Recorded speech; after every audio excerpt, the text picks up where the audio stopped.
तो लास्ट हमने 1909 का एक्ट पढ़ा था।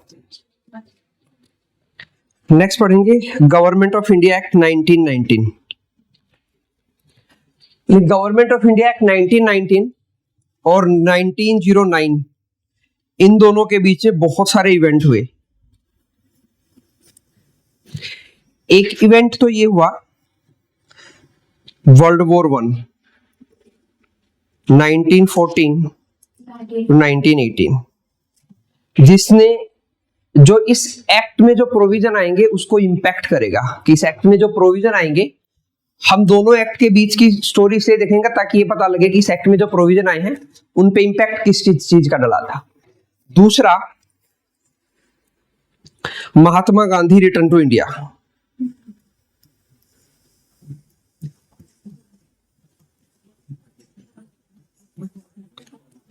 Year was 1915। और तीसरा मेजर इवेंट हुआ रशियन रिवॉल्यूशन 1917। तो ये तीन बड़े मेजर इवेंट हुए 1909 और 1919 के बीच में, जिन्होंने इस एक्ट में जो प्रोविजन आएंगे उन पे इंपैक्ट डाला। सो हम एक एक करके देखते हैं। पहले वर्ल्ड वॉर 1 1914 टू 1918। एक कंट्री है ऑस्ट्रिया, यूरोप में। वहां पे सक्सेशन की फाइट थी कि ऑस्ट्रिया में नया किंग कौन बनेगा। तो वो फाइट धीरे धीरे पूरे यूरोप में फैल गई। तो वर्ल्ड वॉर 1 का जो स्टार्टिंग पॉइंट था वो fight for the succession for the Austrian throne. Austria के जो थ्रोन थी उसके ऊपर कौन बैठेगा, मोनार्क कौन होगा। तो दो गुट थे, उनके बीच में फाइट थी, जिसको हम डिटेल में वर्ल्ड हिस्ट्री में पढ़ेंगे जब वर्ल्ड वॉर 1 वर्ल्ड वॉर 2 पढ़ेंगे। तो उन फाइट्स को अलग अलग कंट्री ज्वाइन करती गई और धीरे धीरे ये वॉर पूरे यूरोप में फैल गया। यूरोप में फैलने का मतलब था कि जितने भी यूरोप ने कॉलोनी बना रखी थी उनमें वो सारी की सारी कॉलोनी ऑटोमेटिकली उसके अंडर में आ गई। वर्ल्ड वॉर 1 पूरे वर्ल्ड में फैला नहीं था। ऐसा नहीं था कि वर्ल्ड की सभी कंट्रीज एक दूसरे के साथ फाइट कर रही थी, सिर्फ यूरोप में ही फैला था। लेकिन यूरोप ने पूरे वर्ल्ड को कॉलोनाइज कर रखा था।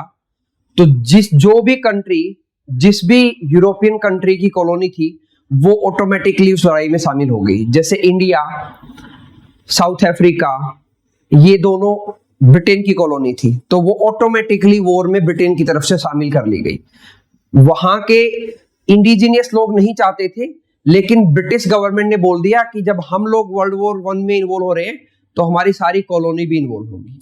तो इंडिया से और ज्यादा एक्सेसिव ड्रेन ऑफ वेल्थ किया गया, क्योंकि पैसा चाहिए था वर्ल्ड वॉर 1 लड़ने के लिए। लेकिन वर्ल्ड वॉर 1 में के बाद जो वर्ल्ड में सुपर पावर था वो यूके ही था। UK was the super power in the world after world war 1। इसका एक मेजर इंपैक्ट ये हुआ कि इंडिया को इंडिपेंडेंस मिलने का टाइम बढ़ गया। तो हम लोगों को कुछ अर्ली इंडिपेंडेंस मिल पाती अगर यूके वर्ल्ड वॉर 1 में हार जाता, लेकिन वो हारा नहीं और सबसे बड़ी पावर बन के उभरा। तो और ज्यादा स्ट्रॉन्ग कॉलोनाइजेशन किया यूरोप ने। ठीक है, एक तो ये सिचुएशन थी जिससे इंडिया पे डायरेक्टली इंपैक्ट किया कि इंडिया के लिए जो रूल रेगुलेशन बन के आए वो और ज्यादा स्ट्रॉन्ग बन के आए। लीनियंट होने के बजाय ब्रिटिशर्स और ज्यादा स्ट्रॉन्ग हो गए अपनी कॉलोनीज पे, जहां जहां उनकी कॉलोनी थी। रीजन बीइंग उनको पैसा चाहिए था और ज्यादा। पैसा क्यों चाहिए था? क्योंकि वर्ल्ड वॉर 1 जो फाइट किया उसमें बहुत ज्यादा पैसा लगा, तो उस पैसे की रिकवरी करनी थी उनको। तो कॉलोनीज से और ज्यादा ड्रेन ऑफ वेल्थ करना था, तो और ज्यादा स्ट्रिंजेंट एक्शन लिए और ज्यादा स्ट्रिक्ट लॉ बन के आएंगे इस पर्टिकुलर एक्ट में। अभी तक तो हम देख रहे थे वो लीनियंट हो रहे थे, हमने काउंसिल एक्ट पढ़े तो मतलब वो इंडियंस को ले रहे थे, लेकिन अभी धीरे धीरे वो थोड़े से स्ट्रिक्ट हो जाएंगे, वो ज्यादा स्ट्रिक्ट लॉ लेके आएंगे। दूसरा, महात्मा गांधी आए 1915 में India, precisely 9th of January 1915। इस डे को हम एनआरआई डे के रूप में सेलिब्रेट करते हैं। प्रवासी भारतीय दिवस भी बोलते हैं और non residential Indian NRI day के रूप में सेलिब्रेट करते हैं। 9th of January 1915। Mahatma Gandhi south Africa में थे और साउथ अफ्रीका भी ब्रिटिश की कॉलोनी थी और वहां पे वो साउथ अफ्रीका में जो इंडियन लेबर थे उनके लिए फाइट कर रहे थे, उनके राइट्स के लिए फाइट कर रहे थे। तो ये चीज जब इंडिया में आईएनसी को पता लगी, इंडियन नेशनल कांग्रेस को, कि कोई एक पर्सन है और वो इंडियंस के राइट के लिए फाइट कर रहा है साउथ अफ्रीका में, तो इंडिया से एक पर्सन गए GK Gokhale.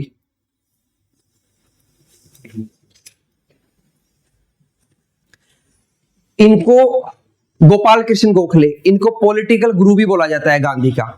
Is also known as the political guru of Gandhi and Mohammad Ali Jinnah. ठीक है, मैं हर बार ये चीज बता पाऊंगा बहुत मुश्किल होगा, लेकिन जो भी मैं फैक्ट बता रहा हूं वो मोस्टली क्वेश्चंस पूछे गए हैं। हम जो पोर्शन कवर कर रहे हैं ना जीएस में फिलहाल, ये सबसे इंपॉर्टेंट पोर्शन है जीएस का। यहां से क्वेश्चंस ना आए इस बात की पॉसिबिलिटी बहुत कम होती है। मतलब जहां पे मॉडर्न इंडियन हिस्ट्री और इंडियन पॉलिटी एक दूसरे को ओवरलैप कर रहे हैं, यहां से मैक्सिमम क्वेश्चन आए हैं पूरी के पूरे जीएस में से। जीएस मतलब हिस्ट्री, ज्योग्राफी, पॉलिटी, इकोनॉमिक्स सब कुछ मिला लो, तो ये सबसे इंपॉर्टेंट पोर्शन है। मॉडर्न हिस्ट्री पैरेलल में चल रही है और इंडियन पॉलिटी का राइज हो रहा है। तो यहाँ जो मैं एक एक लाइन आप लोगों को बोल रहा हूँ वो सारी लाइन एक एक क्वेश्चन है जो एग्जाम में पूछे गए हैं। एनआरआई डे कब सेलिब्रेट करते हैं, एनआरआई डे क्यों सेलिब्रेट करते हैं, ठीक है, महात्मा गांधी को बुलाने के लिए कौन गया था साउथ अफ्रीका, महात्मा गांधी के पॉलिटिकल गुरु कौन थे, तो ये सब क्वेश्चन पूछे गए। ठीक है, जीके गोखले उनके पॉलिटिकल गुरु थे। तो जीके गोखले ने उनको बोला आप आओ, आपको इंडिया, आपकी रिक्वायरमेंट इंडिया में है, क्योंकि जो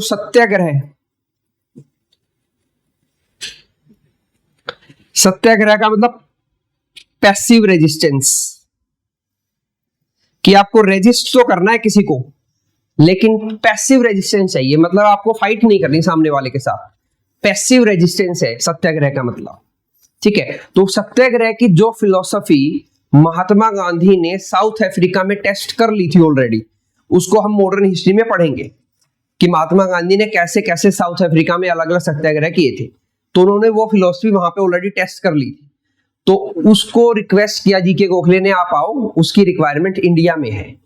तो उनकी रिक्वेस्ट पे वो इंडिया आए, 1 साल तक इंडिया घूमे। ये बात भी उनको जीके गोखले ने बोली थी कि आप आना और 1 साल तक कुछ मत करना, सिर्फ इंडिया घूमना और देखना कि what Britishers has done with the Indian, कि ब्रिटिशर्स ने क्या कर दिया है। ठीक है, तो महात्मा गांधी आए, 1 साल तक घूमे, फिर 1916 में उन्होंने साबरमती आश्रम स्टार्ट किया। वहां से 1917 उन्होंने पहला अपना मूवमेंट स्टार्ट किया, चंपारण सत्याग्रह। फिर 1918 में अहमदाबाद मील स्ट्राइक,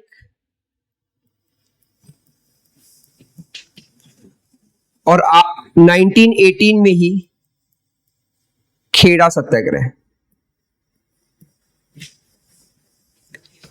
ये 3 small scale movement Mahatma Gandhi ने चलाई थी और इन मूवमेंट्स का कुछ इंपैक्ट इस एक्ट पे पड़ेगा कि ये एक्ट पहले बहुत ज्यादा स्ट्रॉन्ग होने वाला था, क्योंकि मैंने बताया कि ब्रिटिशर्स वर्ल्ड वॉर 1 में जीत रहे थे, वो स्ट्रॉन्ग पावर थे। तो अब जो कोई स्ट्रॉन्ग है तो अपना स्ट्रॉन्ग होल्ड क्यों छोड़ेगा, लेकिन पैरेलल में उसको न्यूट्रलाइज कर रहे थे इंडिया में महात्मा गांधी। उन्होंने पहले स्मॉल लेवल पे 3 मूवमेंट चलाए, चंपारण सत्याग्रह, अहमदाबाद मील स्ट्राइक और खेड़ा सत्याग्रह। ये तीनों सीक्वेंस में पूछे गए हैं कि इनका सीक्वेंस बता दो कि ये किस सीक्वेंस में हुए थे, तो ये तीनों इसी सीक्वेंस में हुए थे। खेड़ा सत्याग्रह और अहमदाबाद मिल स्ट्राइक के 1918 में हुए थे। ये अराउंड फेब के अराउंड हुआ था, ये अराउंड आई थिंक मई या जून या जुलाई के अराउंड हुआ था अहमदाबाद मिल ये खेड़ा सत्याग्रह। तो ये तीनों मूवमेंट थे जो महात्मा गांधी ने स्मॉल लेवल पे स्टार्ट किए। फिर ईयर आया 1919। ईयर 1919 का स्टार्टिंग ब्रिटिशर्स ने एक एक्ट चलाया, रोलेट एक्ट 1919। ये इस एक्ट से आने से पहले की कहानी है सारी। रोलेट एक्ट आया 1919 के स्टार्टिंग में। As per the provision of Rowlatt Act, Britishers किसी भी इंडियन को शक होने पे 2 साल के लिए बिना किसी ट्रायल के जेल में रख सकते थे। They can put any Indian under trial for the year of 2 year, 2 साल। ठीक है, नॉर्मली प्रोविजन क्या होता है, जब आप किसी को अरेस्ट कर रहे हो तो विद इन 24 आवर उनको मैजिस्ट्रेट के पास लेके जाना होता है, ताकि उन्होंने क्या किया है क्या नहीं किया ये डिसीजन मैजिस्ट्रेट करेगा। लेकिन रोलेट एक्ट के अकॉर्डिंग एक प्रोविजन डाला गया था, if anyone is under suspicion they can be put behind the bar for the period of 2 year, 2 साल के लिए उनको जेल में डाला जा सकता था। तो इस एक्ट के अगेंस्ट में महात्मा गांधी ने पहला ऑल इंडिया सत्याग्रह स्टार्ट किया था, ऑल इंडिया सत्याग्रह, जिसको आप फर्स्ट पैन इंडिया मूवमेंट भी बोल सकते हो गांधी का। 1919 का रोलेट सत्याग्रह, ये महात्मा गांधी का पहला पैन इंडिया मूवमेंट था जो अक्रॉस इंडिया चला। इससे पहले रिस्ट्रिक्टेड थे एक पर्टिकुलर एरिया तक ही, ये तीनों के तीनों, ये खेड़ा में गुजरात में, ये भी गुजरात में। चंपारण कहाँ है ये भी पूछा गया question, where is Champaran? Champaran is in Bihar, Bihar में है चंपारण। ठीक है, तो ये लोकलाइज्ड मूवमेंट थी, ये पहला ऑल इंडिया मूवमेंट था। ठीक है, देन इसके बाद 1920 महात्मा गांधी ने एनसीएम स्टार्ट किया, non cooperation movement. NCM start होने से पहले ये एक्ट आ चुका था। ठीक है, अब दूसरी स्टोरी समझो। 1914 टू 1918 जब वर्ल्ड वॉर 1 ओवर हुआ तो ब्रिटेन ने एक्वायर कर लिया तुर्की को। तुर्की was under the control of Britain first world war में। जैसे ही फर्स्ट वर्ल्ड वॉर खत्म हुआ, तुर्की ब्रिटिशर्स के अंडर में आ गया, और तुर्की वाज द सीट ऑफ खलीफा। तुर्की खलीफा की सीट थी। खलीफा is known as the religious head of Muslims. खलीफा मुस्लिम्स के रिलीजियस हेड को बोलते हैं। तो जैसे ही तुर्की ब्रिटिशर्स के अंडर में आया, रिमेंबर मैंने आप लोगों को बताया था एक फाइट चल रही थी क्रिश्चियनिटी वर्सेस मुस्लिम वर्ल्ड की, कौन स्ट्रोंग है। तो ब्रिटिशर्स को मौका मिला और उन्होंने खलीफा की पोस्ट को अबोलिश कर दिया, बोले ऐसी कोई पोस्ट नहीं होती। ठीक है, जिसका इंपैक्ट इंडिया में क्या पड़ेगा, इंडिया में जो हमने देखा 1906 में ऑल इंडिया मुस्लिम लीग बना, 1909 में सेपरेट इलेक्टोरेट दिए गए। तो जो डिवाइड एंड रूल की पॉलिसी चल रही थी वो अब कुछ टाइम के लिए खत्म होगी और हिंदू मुस्लिम यूनिटी आएगी। हिंदू मुस्लिम यूनिटी इसलिए आएगी क्योंकि इंडिया में 2 ब्रदर्स थे, शौकत अली और मोहम्मद अली। अली ब्रदर्स के नाम से वो फेमस थे। उन्होंने इंडिया में एक मूवमेंट स्टार्ट किया ब्रिटिशर्स के अगेंस्ट में। जब उन्होंने खलीफा की पोस्ट को अबोलिश किया तो अली ब्रदर्स ने एक मूवमेंट स्टार्ट किया कि खलीफा की पोस्ट को रीइंस्टेट करना है। महात्मा गांधी ने इंडियन नेशनल कांग्रेस को बोला कि ये हमारे लिए आइडियल टाइम है, अगर हम मुस्लिम्स के साथ मिलकर उनकी डिमांड को सपोर्ट करें और हम एक पैन इंडिया लेवल पे मूवमेंट चलाएं तो मुस्लिम्स हमारा साथ देंगे, हिंदू हमारा साथ देंगे।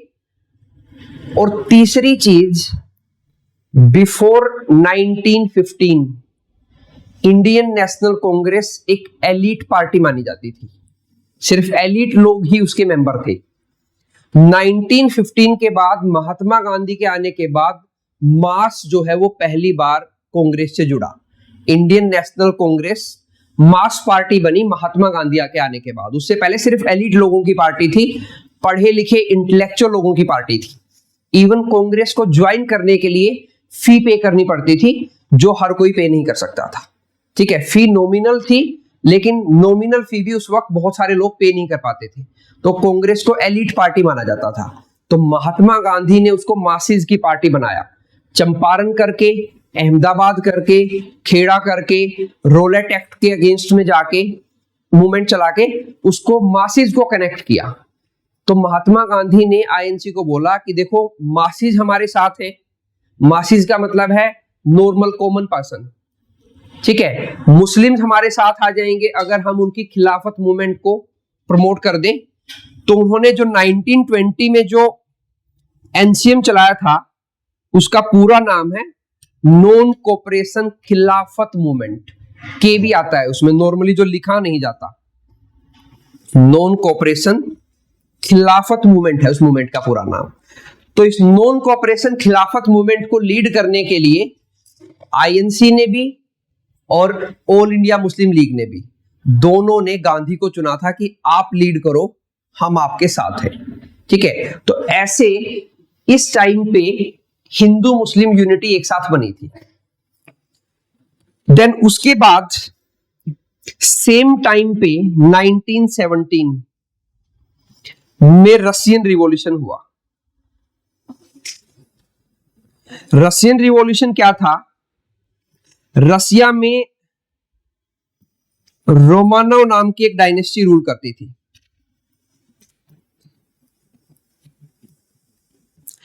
सार निकोलस सेकंड वो वहां के लास्ट रूलर थे। इस रोमानोव डायनेस्टी को हटा के वहां पे एक पर्सन पावर में आया जिसका नाम था व्लादिमीर लेनिन।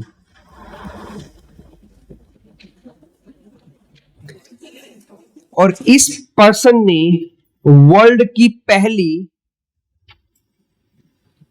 कम्युनिस्ट गवर्नमेंट बनाई। अगर याद हो आप लोगों को, मैंने लास्ट क्लास में कम्युनिज्म वर्सेस कम्युनलिज्म समझाया था, ठीक है। तो ये वो कम्युनिज्म है जहां जिसका मतलब है कम्युनिटी, कम्युनिटी से आया है, everything will be owned by community, ठीक है। तो व्लादिमीर लेनिन ने रसिया की वर्किंग क्लास को अपने साथ लेके, क्योंकि वहां की वर्किंग क्लास बहुत दुखी थी वहां के राजा से, उनको ब्रेड नहीं मिल पा रहा था, पीस नहीं मिल पा रहा था, तो he said I will give you bread and peace, आप लोग मेरे साथ आ जाओ। तो इस पूरी की पूरी रोमानोव डायनेस्टी को खत्म कर दिया था इन्होंने, हथियार उठाए थे, मतलब इनडायरेक्टली मैं बात करूं तो, ठीक है। तो ये एक एक्सट्रीमिस्ट मूवमेंट था जहां पे पूरी की पूरी डायनेस्टी को खत्म कर दिया गया, इंक्लूडिंग उनके छोटे छोटे जो बच्चे थे उनको भी मार दिया गया, ऑल वर बी हेडेड, सबका सर कलम कर दिया गया, और पावर में आया व्लादिमीर लेनिन। इससे इंडिया पे क्या इंपैक्ट पड़ेगा? जब रशियन रिवॉल्यूशन हुआ ना, उससे इंडिया में बहुत सारे रिवॉल्यूशनरी स्टार्ट हुए, भगत सिंह, राजगुरु, सुखदेव, ये वो टाइम है इन मॉडर्न इंडियन हिस्ट्री में जब आप देखोगे अराउंड 1915 के बाद ही rise of revolutionary activities in India, India में रिवॉल्यूशनरी एक्टिविटीज का एंड स्टार्ट होगा। रिवॉल्यूशनरी एक्टिविटी स्टार्ट होंगी, अलग अलग जगह पे एक्सट्रीमिस्ट एक्टिविटी होने लगेंगी, कहीं किसी ब्रिटिश सर्वेंट्स को बम से उड़ा दिया, ठीक है, कहीं किसी पे गोली चला दी, तो इंडिया में एक्सट्रीमिस्ट एक्टिविटी स्टार्ट होंगी। उन एक्सट्रीमिस्ट एक्टिविटीज को कर्ब करने के लिए ही रोलेट एक्ट लाया जाएगा। मैं स्टोरी कनेक्ट कर रहा हूं कि ये चीजें क्यों हो रही हैं उसी टाइम पे।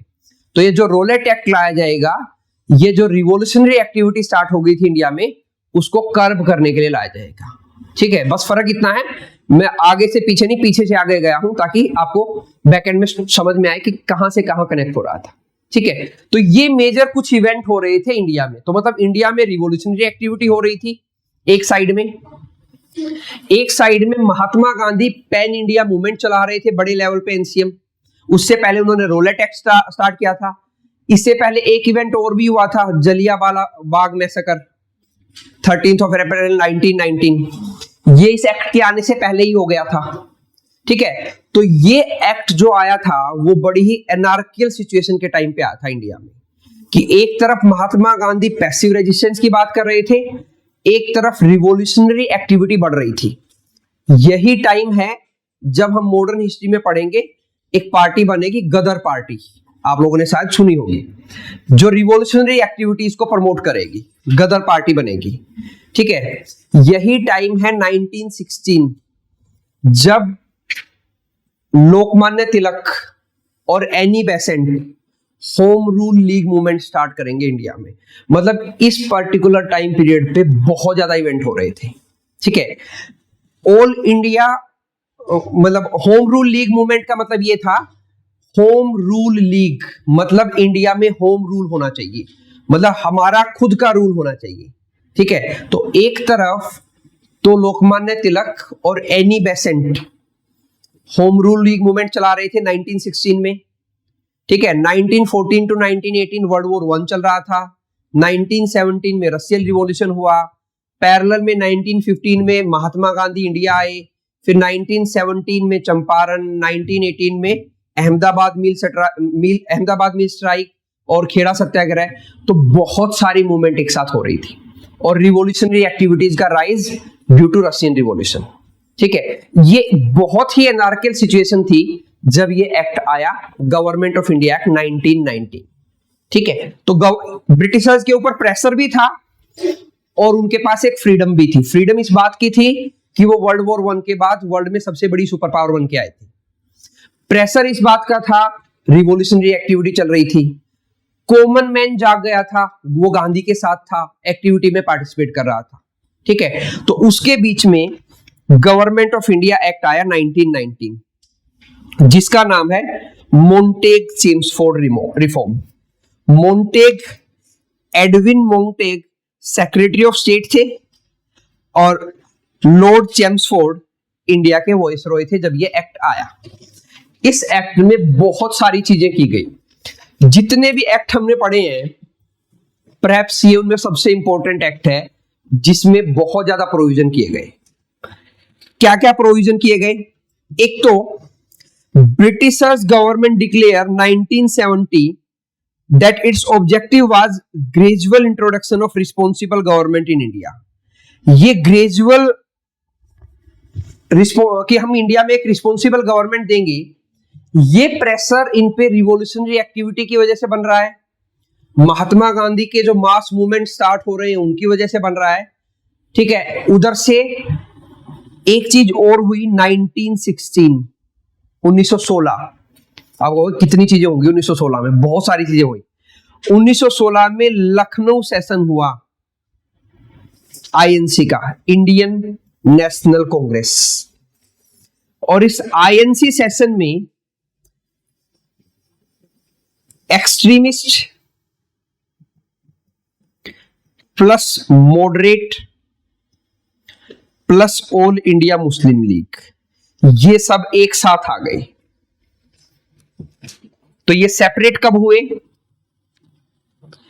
1906 में ऑल इंडिया मुस्लिम लीग बनी, 1907 सूरत सेशन ऑफ आईएनसी,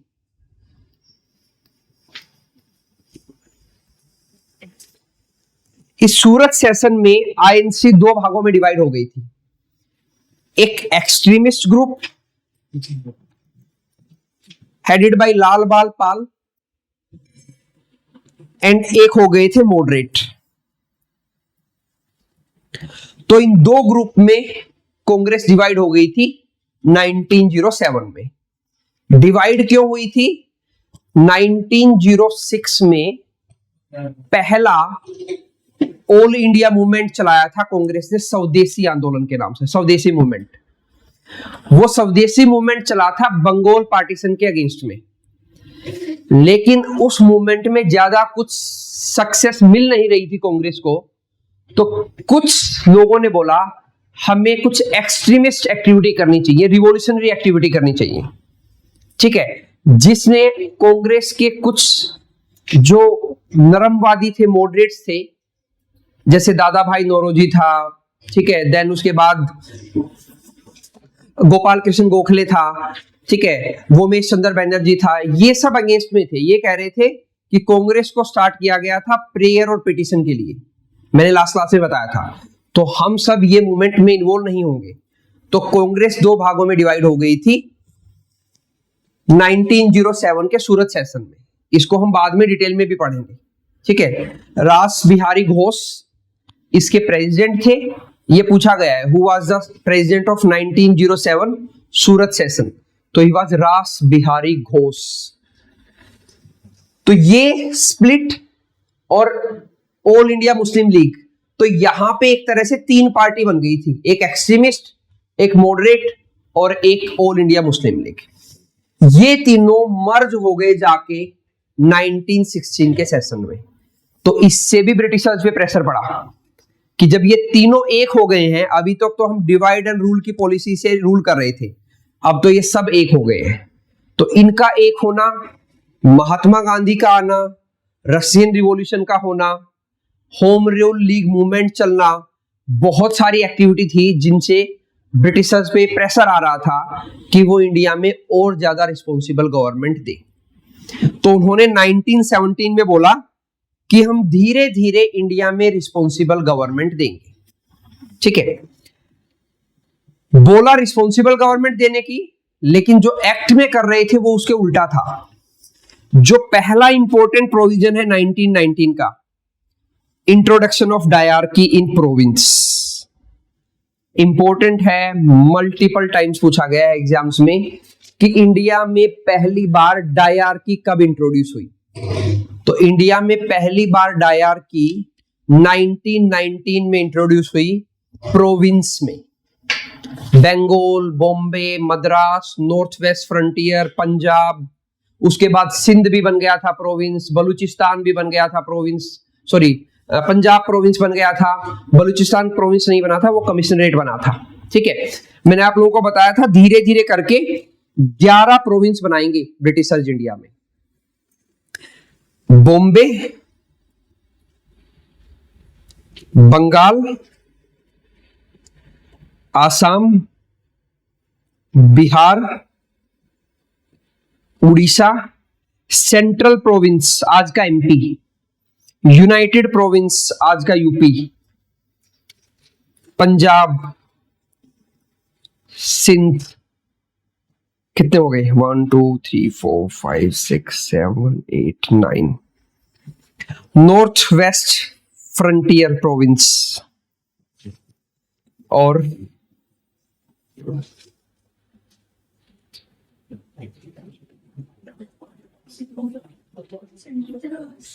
मद्रास। ये 11 प्रोविंस बनाए ब्रिटिशर्स ने इंडिया में, ठीक है।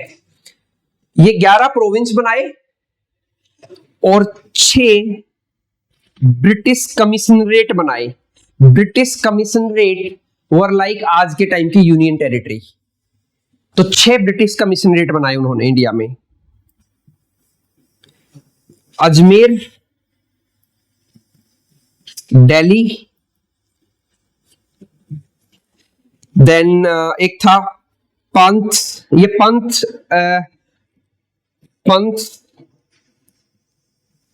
पिपलोदा करके था, पंथ पिपलोदा, ये मध्य प्रदेश में थे, आज के मध्य प्रदेश में है ये। ब्रिटिश कमिश्नरेट, हाँ ब्रिटिश कमिश्नरेट था ये। अंडमान निकोबार, बलूचिस्तान पाकिस्तान में है, 1 2 3 4 5, एक और बच गया, कुर्ग, आज का मैसूर, आज का कर्नाटक। आज का कर्नाटक बलूचिस्तान पाकिस्तान का एक प्रोविंस है आज भी। अंडमान निकोबार इंडिया के पास है। ये पंथ पिपलोदा ये मध्य प्रदेश का एक बहुत ही सेंसिटिव रीजन था। दिल्ली और अजमेर, ये 6 उन्होंने बनाए ब्रिटिश कमिश्नरेट, ठीक है। बाद में हम एक एक्ट पढ़ेंगे 1947 का, उसके बाद इनको हटा के 4 कर दिया जाएगा, ठीक है। और ये 11 बनाए उन्होंने इंडिया में प्रोविंस अलग अलग टाइम पे, जिनको हम मॉडर्न हिस्ट्री में और ज्यादा डिटेल में पढ़ेंगे, ठीक है। तो इन 11 प्रोविंस में डायरकी स्टार्ट करती।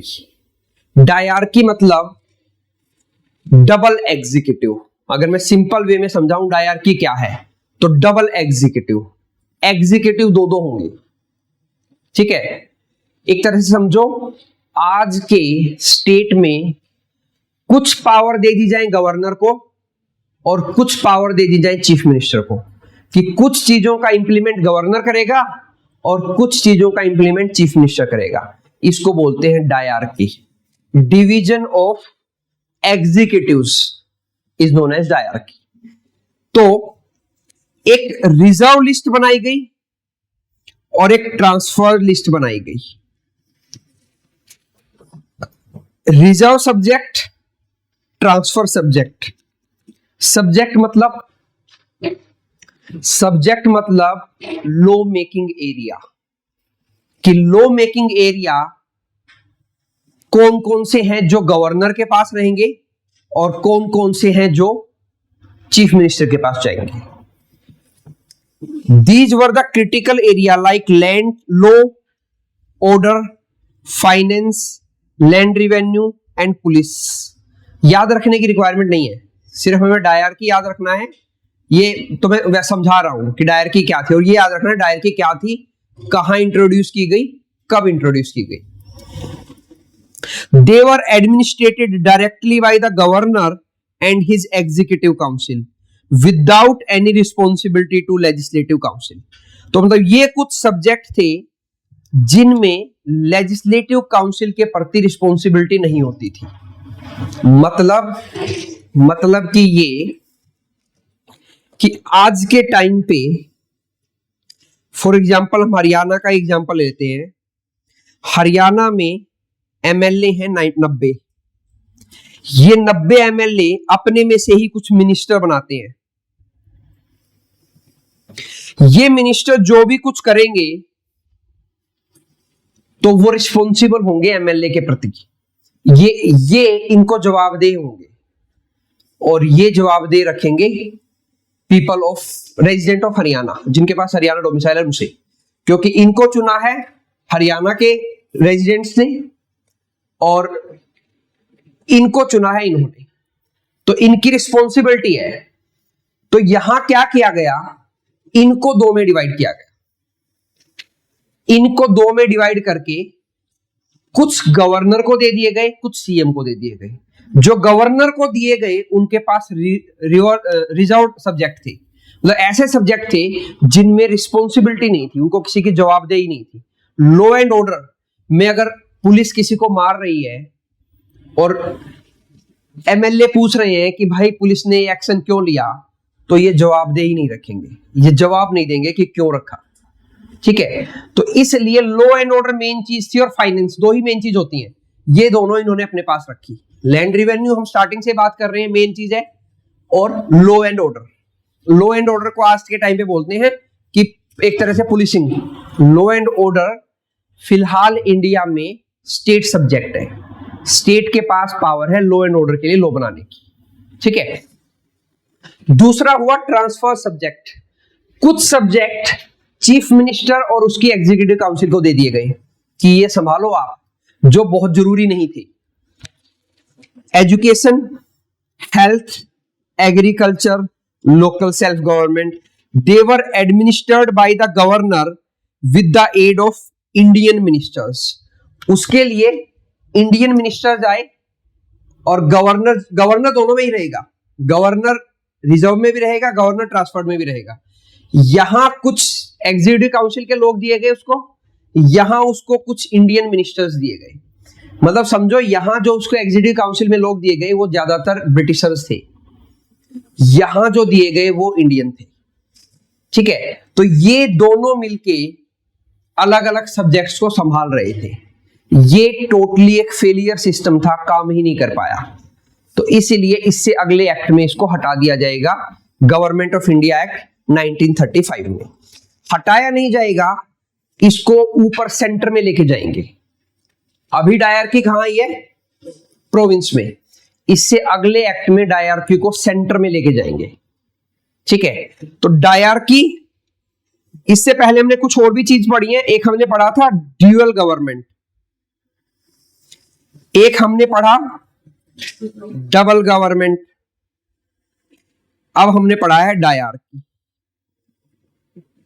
और इससे अगले ही पेज पे हम पढ़ेंगे बाइकैमरलिज्म, जो इसी एक्ट में आया था। तो bicameralism,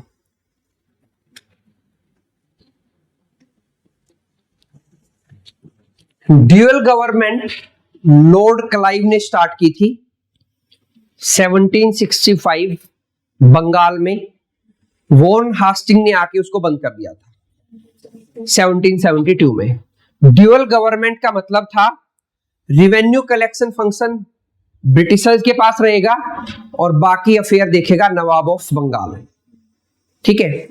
double government Pitt's India act 1784 में आई थी, जहां पे कंपनी का कमर्शियल फंक्शन देखेंगे court of director, political, military और रिवेन्यू फंक्शन देखेगा board of control. Board of control एक नई बॉडी बनाई गई थी और उसको अबोलिश किया गया गवर्नमेंट ऑफ इंडिया एक्ट 1858 में। याद हो जाएंगे, रिवीजन करना पड़ेगा। ठीक है। देन डायआर्की, डायआर्की मतलब एग्जीक्यूटिव्स का डिवीजन इज डायआर्की। ठीक है। लेजिस्लेचर्स का division is known as bicameralism. Simple सा है, जब एग्जीक्यूटिव्स को डिवाइड करके उनमें बांट रहे हो सिस्टम को तो डायआर्की, और वही काम आप लेजिस्लेचर्स में कर रहे हो, लेजिस्लेचर्स को डिवाइड कर रहे हो तो बाइकैमरलिज्म। बाइकैमरलिज्म का मतलब होता है दो हाउस होना, there will be two houses. तो इंडिया में जो दो हाउस हैं, बाइकैमरलिज्म, ये चीज कहां से आई? 1919 के गवर्नमेंट ऑफ इंडिया एक्ट से। दो हाउस कौन कौन से हैं इंडिया में? लोकसभा और राज्यसभा। तो ये दोनों चीजें यहां इस एक्ट से आई। ठीक है। तो डायआर्की हमने पढ़ लिया, एग्जीक्यूटिव्स को डिवाइड किया गया, रिजर्व लिस्ट बनाई गई, ट्रांसफर सब्जेक्ट बनाए गए। रिजर्व सब्जेक्ट गवर्नर और उसकी एग्जीक्यूटिव काउंसिल देखती थी, लेकिन उनकी कोई रिस्पॉन्सिबिलिटी नहीं होती थी लेजिस्लेचर्स के प्रति। ट्रांसफर सब्जेक्ट में कुछ बहुत ज्यादा इंपॉर्टेंट सब्जेक्ट नहीं थे उस टाइम के हिसाब से। आज हो सकता है हमें एजुकेशन लग रहा हो, लेकिन उस टाइम नहीं था। और इसको गवर्नर जनरल इंडियन मिनिस्टर्स की हेल्प से देखता था और ये लेजिस्लेचर के प्रति रिस्पॉन्सिबल थे। Then the system of dyarchy was highly flawed in practice. तो प्रैक्टिस में ये बहुत ही खत्म सिस्टम था, बहुत ही कमी थी, बहुत ज्यादा कमी थी सिस्टम में। फ्लॉड का मतलब होता है किसी चीज में बहुत ज्यादा डेफिशिएंसी होना, कमी होना। ठीक है। Eventually, ultimately abolish by subsequent Government of India Act 1935। तो इससे नेक्स्ट वाले एक्ट में इसको खत्म कर दिया गया। प्रोविंस से डायआर्की इंट्रोड्यूस की 1919 में, हटा दी गई 1935 में। दोनों क्वेश्चंस पूछे गए हैं। देन बाइकैमरलिज्म एट सेंटर, हमने पढ़ा था दो चीजें थी, सेंटर और उसके नीचे 11 + 6, 11 प्रोविंस और 6 British commissionerate. British commissionerate were like the, जो आज के यूनियन टेरिटरी है। कुछ सेंसिटिव एरिया थे जहां ब्रिटिशर्स, जिनको ब्रिटिशर्स डायरेक्टली अपने कंट्रोल में रखना चाह रहे थे, वहां पे वो मिनिस्टर्स या लोकल रिप्रेजेंटेशन नहीं देना चाह रहे थे। तो वहां पे उन्होंने लेफ्टिनेंट गवर्नर बना के भेजा सीधा। छोटे एरिया थे, जैसे आज के टाइम पे भी बहुत सारे ऐसे एरिया हैं जो गवर्नमेंट अपने अंडर में रखती है। हमारे यहाँ पे 8 यूनियन टेरिटरी है, तो वो यूनियन टेरिटरी उस टाइम पे ब्रिटिश कमिश्नरेट बोलते थे उनको, क्योंकि वहां पे एक कमिश्नर होता था जो एग्जीक्यूटिव था और एक लेफ्टिनेंट गवर्नर होता था। ठीक है। तो 6 ब्रिटिश कमिश्नरेट और 11 प्रोविंस, ये सिस्टम था। सेंटर और स्टेट, स्टेट नहीं थे उस वक्त, प्रोविंस थे। तो प्रोविंस में तो लगाया डायआर्की और सेंटर में लगाया बाइकैमरलिज्म। सेंटर में रिमेंबर वाइसरॉय, 3 एग्जीक्यूटिव काउंसिल के member, 1 law member, 6 legislative council के मेंबर, प्लस 16 से 60 मेंबर और ऐड कर सकते थे, हमने पढ़ा था 1909 में। तो इनको डिवाइड किया गया 2 में, उसको बोलते हैं बाइकैमरलिज्म, 2 हाउस होना। For the first time Indian legislative council, central legislative council का दूसरा नाम है Indian legislative council. at the center was replaced by bicameral legislature, upper house and lower house. Upper house में यहां से लोग आने लग गए थे, प्रोविंस से और कमिश्नरेट से। हमारा आज के टाइम का अपर हाउस है राज्यसभा, और राज्यसभा में कैसे आते हैं एमपी? राज्यसभा में 245 की स्ट्रेंथ है, कॉन्स्टिट्यूशन ने बता रखी है 250 की हो सकती है, अभी हमारे पास 245 की है, जिसमें से 12 को नॉमिनेट करता है प्रेसिडेंट। ठीक है, तो वो 12 घटा दो, तो जो बचे हुए रह गए 233 कैसे आते हैं राज्यसभा में एमपी बनके? उनको कोई इलेक्ट नहीं करता। नहीं, आप लोगों को यही नहीं पता? किसी को भी नहीं पता राज्यसभा में एमपी कैसे आते हैं? भैया आप लोग तो बताओ, पढ़ चुके हो पूरा का पूरा। हाँ लिसा, देखो जैसे इंडिया में स्टेट है 28 स्टेट्स, ये 28 स्टेट में इलेक्शन होते हैं और एमएलए चुने जाते हैं, member of legislative assembly. Haryana में 90 एमएलए हैं, इनको कौन चुनता है? पीपल ऑफ हरियाणा, जो हरियाणा के रेजिडेंट है। ठीक है, ये 90 एमएलए मिलके 5 एमपी चुनते हैं, जो राज्यसभा में जाते हैं हरियाणा की तरफ से। तो हर एक स्टेट में डिपेंड अपॉन कितनी पॉपुलेशन है, अलग अलग राज्यसभा की सीट है। उन राज्यसभा की सीट्स पे इलेक्शन होता है, उस इलेक्शन में पार्टिसिपेट कौन करता है? MLA of that particular state.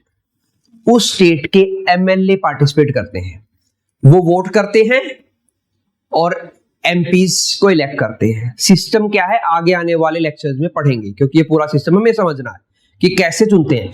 इसको बोला जाता है इनडायरेक्ट इलेक्शन। क्या बोला जाता है? Indirect elections. इनडायरेक्ट इलेक्शन से मुझे याद आ गया, इनडायरेक्ट इलेक्शंस हम लोग पढ़ के आ चुके हैं। कब इंट्रोड्यूस हुए इंडिया में? 1892 में इनडायरेक्ट इलेक्शन हुए थे, और 1909 में भी इनडायरेक्ट इलेक्शन हुए थे।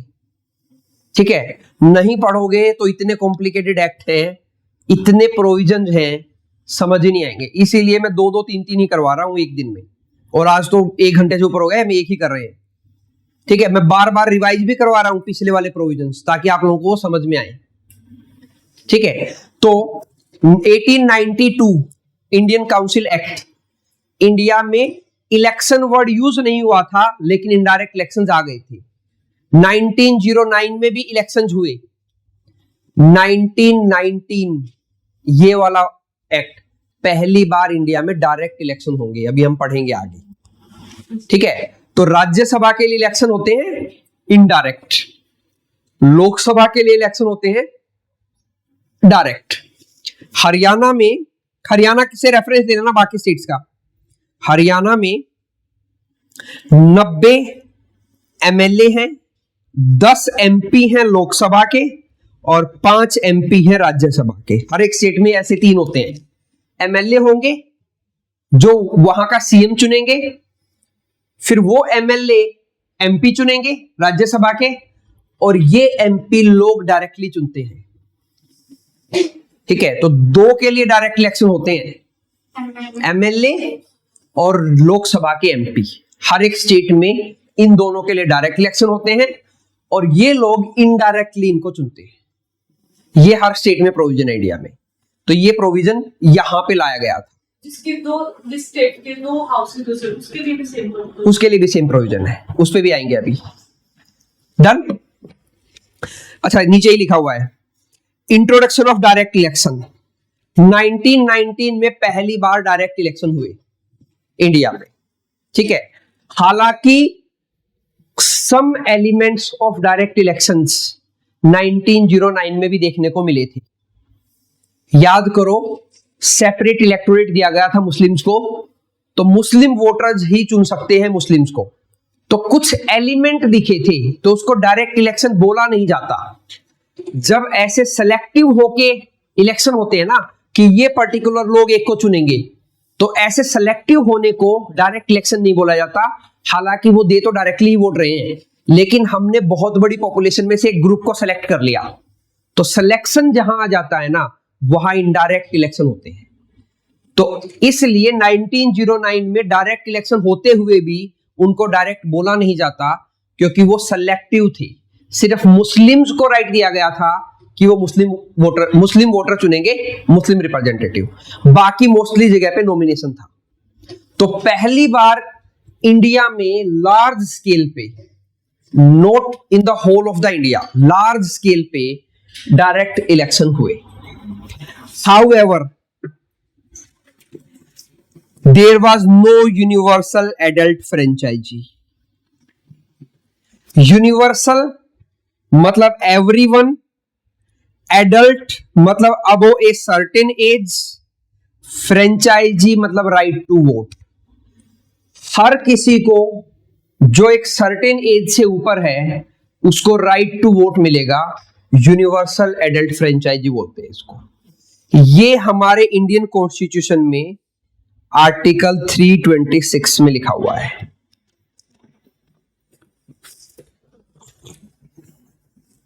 नेहरू का बहुत ज्यादा क्रिटिसिज्म हुआ था जब उन्होंने यूनिवर्सल एडल्ट फ्रेंचाइजी इंट्रोड्यूस की थी इंडिया में at the time of independence, क्योंकि उस टाइम पे हमारी लिटरेसी रेट मुश्किल से 15% के अराउंड थी।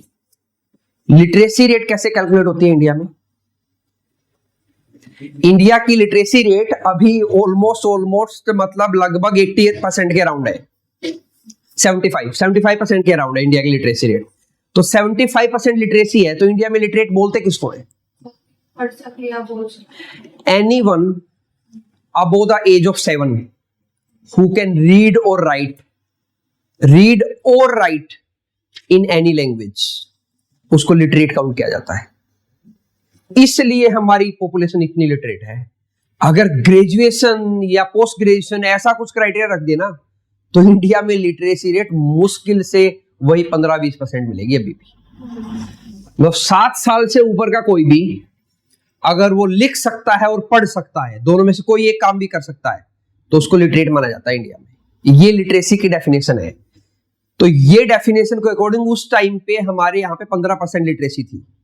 तो समझो आज के टाइम पे ही सुनने में गलत लगती है डेफिनेशन कि ये लिटरेसी कोई डेफिनेशन ही नहीं हुई कि 7 साल से ऊपर का कोई भी जो पढ़ सकता है और लिख सकता है वो लिटरेट है। ठीक है, तो ये तो बहुत ही वेग डेफिनेशन है लिटरेसी की, आज भी यही लगती है इंडिया में। जब आप लोग सुनते हो ना कि किसी स्टेट जैसे केरला है या सिक्किम है, उन्होंने बोल दिया हम 100% लिटरेट हो गए हैं, तो 100% लिटरेट होने का मतलब है कि वहां सभी ऐसे हैं जो 7 साल से ऊपर के हैं, मतलब वहां के पॉपुलेशन में 7 साल से ऊपर वाले सभी पढ़ सकते हैं या लिख सकते हैं। ये डेफिनेशन है। तो मतलब सोचो उस वक्त 15% के अराउंड लिटरेसी थी, तब यूनिवर्सल एडल्ट फ्रेंचाइजी दिया था नेहरू ने। मतलब पूरे वर्ल्ड के न्यूज मीडिया ने छापा था कि जिन लोगों को यही नहीं पता कि हमारे लिए क्या गलत है क्या सही है, वो कैसे अपने एमएलए एमपी चुनेंगे, कैसे इलेक्शंस होंगे। ठीक है, इंडिया में आप लोगों को नहीं लगता, लेकिन इंडिया में जब इलेक्शंस होते हैं ना, पूरे वर्ल्ड से रिप्रेजेंटेटिव आते हैं इंडिया में ये देखने के लिए कि 135 करोड़ लोगों में जहां पे 95 करोड़ वोटर हैं, कैसे इलेक्शन होता होगा, क्योंकि वर्ल्ड में कहीं होता ही नहीं इतना बड़ा इलेक्शन। हमारे बाद जो दूसरी सबसे बड़ी डेमोक्रेसी है ना, वो है यूएसए, जिसकी पॉपुलेशन ही 35 करोड़ है, हमारे वोटर 95 करोड़ है।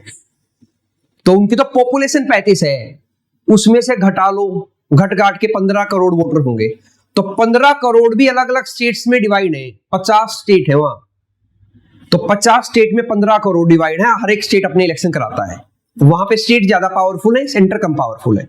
हमारे यहाँ सेंटर ज्यादा पावरफुल है और सेंटर 95 करोड़ वोटर्स के को वोट कराता है और इलेक्शन होता है और स्मूथ ट्रांजिशन होता है हर बार गवर्नमेंट का।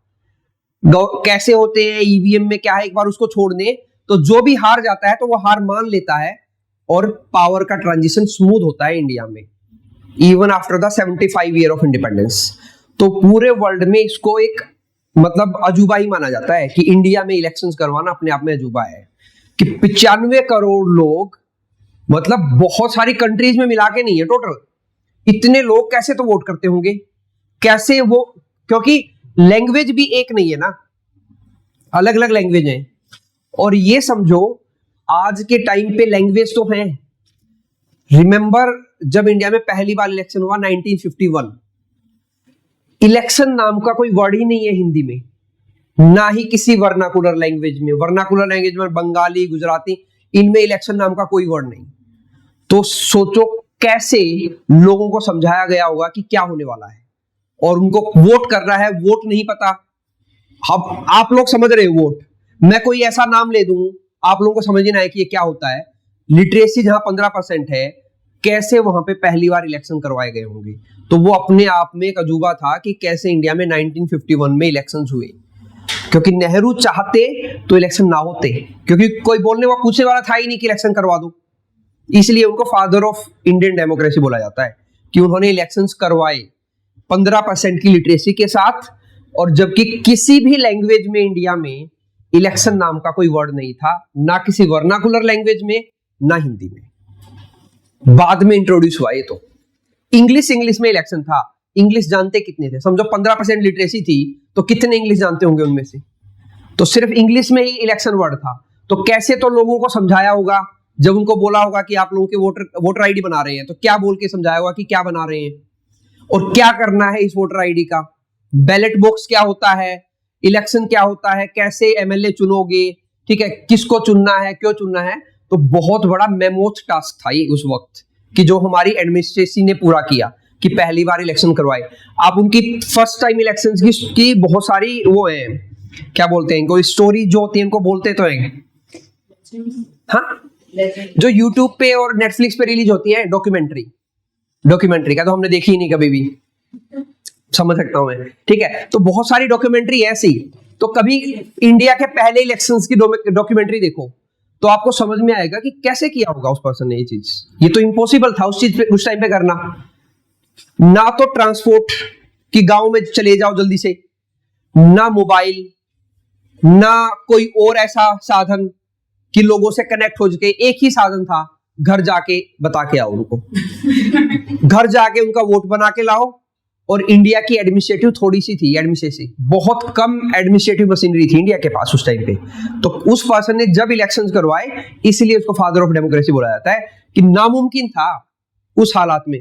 आज के टाइम पे आप समझो कोविड आ गया था तो गवर्नमेंट ने पॉपुलेशन सेंसस करवाने से मना कर दिया। एक छोटी सी रुकावट आ गई थी जो कि इंडिया के लिए बहुत जरूरी है। आप लोग अभी नहीं समझोगे, लेकिन अगर आप में से कोई आईएएस आईपीएस बनेगा, देन यू विल रियलाइज, जब आप एडमिनिस्ट्रेशन में बैठोगे ना, कि पॉपुलेशन सेंसस के बिना इंडिया में कुछ भी नहीं हो सकता। लिटरली गवर्नमेंट अंधेरे में तीर मार रही है पिछले कम से कम 10 से 15 सालों में, जब पॉपुलेशन का डाटा ही नहीं है। मतलब आप बैठ गए हो, आप आईएएस हो, गवर्नमेंट कह रही है स्कीम बनाओ, कह रहे हैं किसके लिए स्कीम बनाए, कह रहे हैं महिलाओं के लिए बनाओ। डाटा ही नहीं है महिलाओं का कि कितनी महिलाएं हैं इंडिया में, स्कीम कैसे बनाएंगे, उन स्कीम में कितना पैसा डालेंगे कि हर एक महिला को मिल जाए, जब डाटा ही नहीं है महिलाओं का। तो सब कुछ अंधेरे में चल रहा है पिछले 15 साल से इंडिया में, जब से, क्योंकि सेंसस होना था, हुआ नहीं। सेंसस एक बहुत बेसिक चीज है जो गवर्नमेंट को रन करने के लिए चाहिए। मतलब वो पेट्रोल है जो बाइक को रन करने के लिए चाहिए। पेट्रोल नहीं है तो समझो बाइक चला रहे हो आप 15 साल से, तो गवर्नमेंट बिना पेट्रोल के गवर्नमेंट चला रही है पिछले 15 साल से, क्योंकि पॉपुलेशन का डाटा ही नहीं है, ठीक है। तो इस टाइम पे यूनिवर्सल एडल्ट फ्रेंचाइजी नहीं दी गई थी, ये यूनिवर्सल एडल्ट फ्रेंचाइजी दी गई इंडिपेंडेंस के बाद। यहां किसको वोटिंग का राइट था? जो मैंने बताया था, कुछ जमींदार, कुछ पढ़े लिखे लोग, कुछ जो ब्रिटिशर्स थे, सिर्फ उनको वोटिंग का राइट था। मतलब बेसिकली जो ब्रिटिशर्स के खास थे उनको वोटिंग का राइट दिया जाता था, बाकी को वोटिंग का राइट नहीं दिया जाता था। Then extension of communal representation. Communal representation मतलब वही मिंटो का कम्युनल अवार्ड किसको दिया गया था 1909 में? मुस्लिम्स को, ठीक है, उसको बढ़ाया गया। अब बोला गया सिख अपना रिप्रेजेंटेटिव चुनेंगे, इंडियन क्रिश्चियन अपना चुनेंगे, एंग्लो इंडियन अपना चुनेंगे और यूरोपियन अपना चुनेंगे। इन सबको अलग अलग रिप्रेजेंटेटिव चुनने थे। सिख तो समझ में आ गया आप लोगों को, इंडियन क्रिश्चियन समझ में आ गया, मतलब जो इंडिया के थे और क्रिश्चियनिज्म में कन्वर्ट कर लिया था। एंग्लो इंडियन, जहां पे फादर या मदर में से एक यूरोपियन था। अगर किसी के फादर या मदर में से एक यूरोपियन हो तो उसको एंग्लो इंडियन बोला जाता है, ठीक है। एंड यूरोपियन, जो यूरोप से आए थे, इन सब लोगों को अलग से अपने रिप्रेजेंटेटिव चुनने का राइट दिया गया था। तो मतलब डिवाइड एंड रूल की पॉलिसी को और ज्यादा एक्सटेंड किया गया। Separation of budget, budget introduce हुआ 1816 में। 1892 में क्या किया गया और 1909 में क्या किया गया बजट के रिलेटेड? 1892 में डिस्कशन की पावर दी गई थी, लेकिन वोटिंग की पावर नहीं थी। 1909 में प्रोविजंस पे वोट कर सकते थे, पूरे बजट पे वोट नहीं कर सकते थे, ठीक है। और 1919 में आ गया, नहीं वो क्वेश्चन वाली अलग था, वो अलग चीज है। वो तो एग्जीक्यूटिव से क्वेश्चन पूछते थे लेजिस्लेचर, बजट्स का प्रोविजन नहीं था, वो अलग चल रहा था। आपने दो को मर्ज कर दिया। क्वेश्चन पूछने वाला जो था ना, वो तो जर्नल क्वेश्चन पूछना एग्जीक्यूटिव से, वो अलग चल रहा था। बजट का सिस्टम अलग चल रहा है। बजट इंट्रोड्यूस हुआ, लॉर्ड कैनिंग ने इंट्रोड्यूस किया 1892 में। डिस्कशन की पावर दी, लेकिन वोट की पावर नहीं थी। 1909 में कुछ प्रोविजंस थे बजट के जो जिन पे वोट किया जा सकता था, पूरे बजट पे वोट नहीं किया जा सकता था, ठीक है। और 1919 में सेपरेट कर दिया गया बजट। सेंटर का बजट अलग होगा, प्रोविंस का बजट अलग होगा। For the first time province budget were separated from the central budget. एक तरह का बोल सकते हो फाइनेंशियल ऑटोनॉमी दी गई थी प्रोविंस को कि आप लोग अपना बजट बनाओ।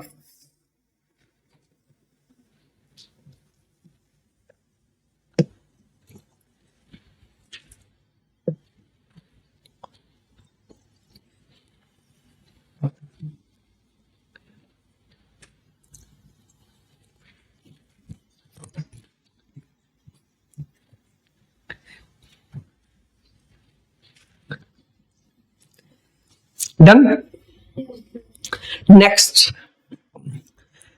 पब्लिक सर्विस कमीशन बनाया गया। Act provided for the establishment of public service commission in India for the recruitment of civil servants. इसको बोला गया ली कमीशन। इंपॉर्टेंट है, याद रखना नाम। इससे पहले भी एक पब्लिक सर्विस कमीशन पढ़ा था हमने, कब बना था? 1854, लॉर्ड मैकुले।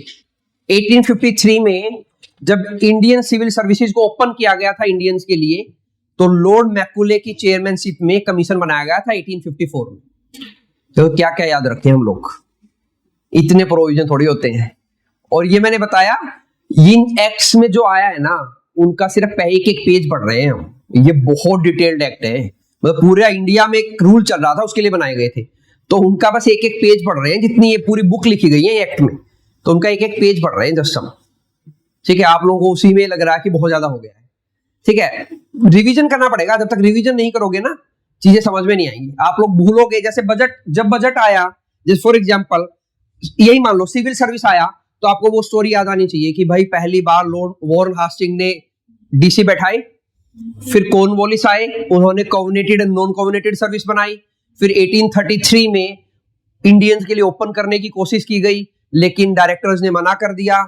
तो सेपरेटली हर एक चीज का ये पूरा का पूरा एक सिस्टम बनाओ अपनी कॉपी में कि बजट रिवाइज करना है तो बजट में ये चीजें हुई, यहां इंट्रोड्यूस हुआ, यहां डिस्कशन आया, यहां पे वोटिंग आया, यहां पे सेपरेट हुआ। सिविल सर्विस, ये ऐसे ऐसे पूरा सिविल सर्विस चला। यहां से सिविल सर्विस आया था लॉर्ड कॉर्नवालिस के टाइम पे, उससे पहले डीसी लेकिन बना दिए थे हास्टिंग ने। फिर कॉर्पोरेटेड नॉन कॉर्पोरेटेड बनाई उसने, इंडियंस का सिर्फ नॉन कॉर्पोरेटेड सर्विस में आना अलाउड था, ठीक है। फिर 1833 में पहला गवर्नर जनरल ऑफ इंडिया बना, उसने कोशिश की कि इंडियंस के लिए ओपन किया जाए, ओपन नहीं हो पाया। तनु स्टैंड हटाओ, स्टैंड, ठीक है। ओपन किया गया, लेकिन कोर्ट ऑफ डायरेक्टर ने मना कर दिया। फिर 1853 में ओपन किया गया। 1854 में कमेटी बनाई गई लॉर्ड मैकुले के अंडर में कि कैसे करवाएंगे। मैंने बताया था कि अगर ओपन तो कर दिया लेकिन पेपर इंग्लैंड में होता था, पेपर सिर्फ इंग्लिश में होता था, तो इंडियंस कैसे देंगे। फिर हमने पढ़ा 1862 पहला सिविल सर्वेंट बना। तो ये स्टोरी पैरेलल में कहीं पे और लिखो कॉपी में, ऐसे ही बजट की लिखो, ऐसे ही इलेक्शंस की लिखो, तब चीजें समझ में आएंगी। एक्ट पढ़ते रहोगे चीजें समझ में नहीं आएंगी। तो पैरेलल में छोटी छोटी ये स्टोरी हर एक चीज की कॉपी में बनानी पड़ेगी और बार बार रिवाइज करनी पड़ेगी कि भाई 1850 बोर्ड डबल गवर्नमेंट भाई इंट्रोड्यूस हुआ पिट्स इंडिया एक्ट में, ठीक है। डबल गवर्नमेंट क्या था, फिर 1858 में उसको अबोलिश किया गया, अबोलिश करके सेक्रेटरी ऑफ स्टेट बनाया गया, तो ये डबल गवर्नमेंट की स्टोरी हो गई। तो ऐसे छोटी छोटी बहुत सारी स्टोरी अलग से बनानी पड़ेंगी आप लोगों को, अगर याद करना है तो। नहीं तो बुक में तो लिखा ही हुआ है और जिसको याद करना है उसको याद है ही, हमें तो याद है ही, आप लोगों को करना है कि आप लोग करोगे तो पेपर में लिख पाओगे, नहीं तो नहीं लिख पाओगे, ठीक है। इसीलिए तो यूपीएससी को टिपिकल मानते हैं। और यूपीएससी में ऐसा कुछ वो ऐसा थोड़ी पूछ रहे हैं कि कुछ किताबों से ही बाहर हो। पढ़ना ही इतना है, सिलेबस इतना है कि जब तक मल्टीपल रिवीजन नहीं होंगे ना तब तक वो चीजें याद ही नहीं हो सकती, ये इम्पॉसिबल है। और अगर आपने इतना डाटा संभाल लिया तो मतलब आप आधे आईएएस तो ऐसे ही बन गए हो। तो वो आधे तो आपको बाहर से ही आईएएस बना के लेते हैं कि आधा 2% वैसे ही बन गया जिसने इतना डाटा संभालना आ गया है कि फिर केमिस्ट्री मतलब उसको साइंस भी संभालना है, साइंस एंड टेक भी संभालना है, हिस्ट्री ज्योग्राफी पॉलिटी इकोनॉमिक्स सब कुछ ही पढ़ना है।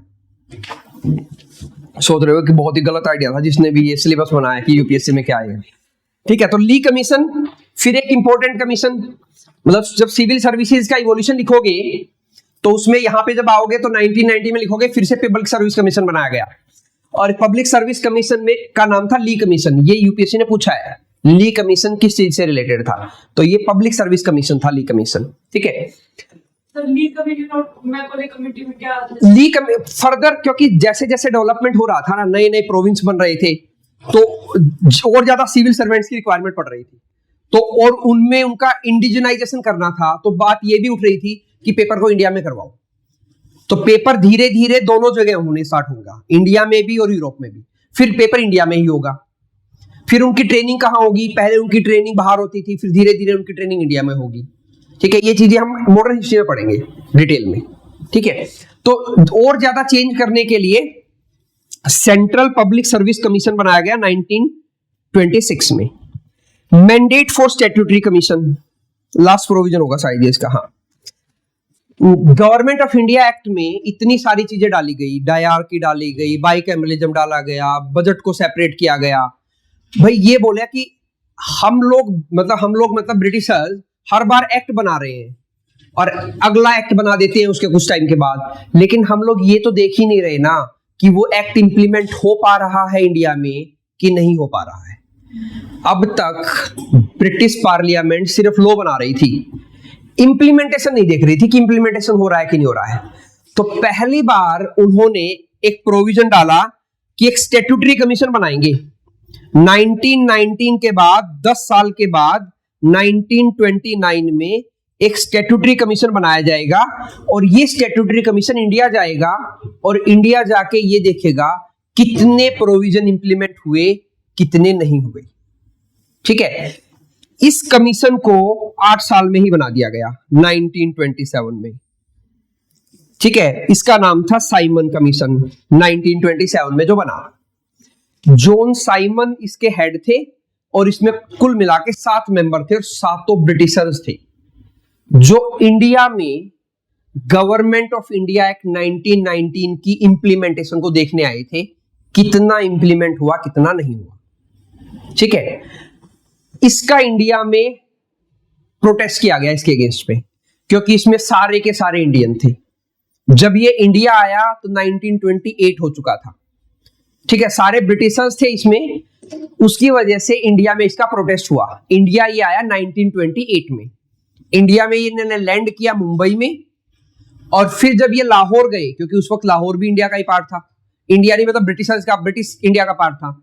लाहौर गए तो वहां पे लाला लाजपत राय ने प्रोटेस्ट किया और उस प्रोटेस्ट के अगेंस्ट में उन पे लाठीचार्ज हुआ और लाठीचार्ज की वजह से बाद में उनकी डेथ हुई, ठीक है। तो ये है साइमन कमीशन की स्टोरी, जो पैरेलल में हम मॉडर्न हिस्ट्री में और डिटेल में पढ़ेंगे।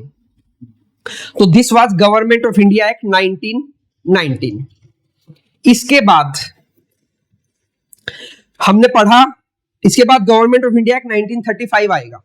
लेकिन पहले देखना पड़ेगा उसके बीच में क्या हो रहा था। तो 1920 हमने पढ़ा, एनसीएम चला, नॉन कोऑपरेशन मूवमेंट, ठीक है।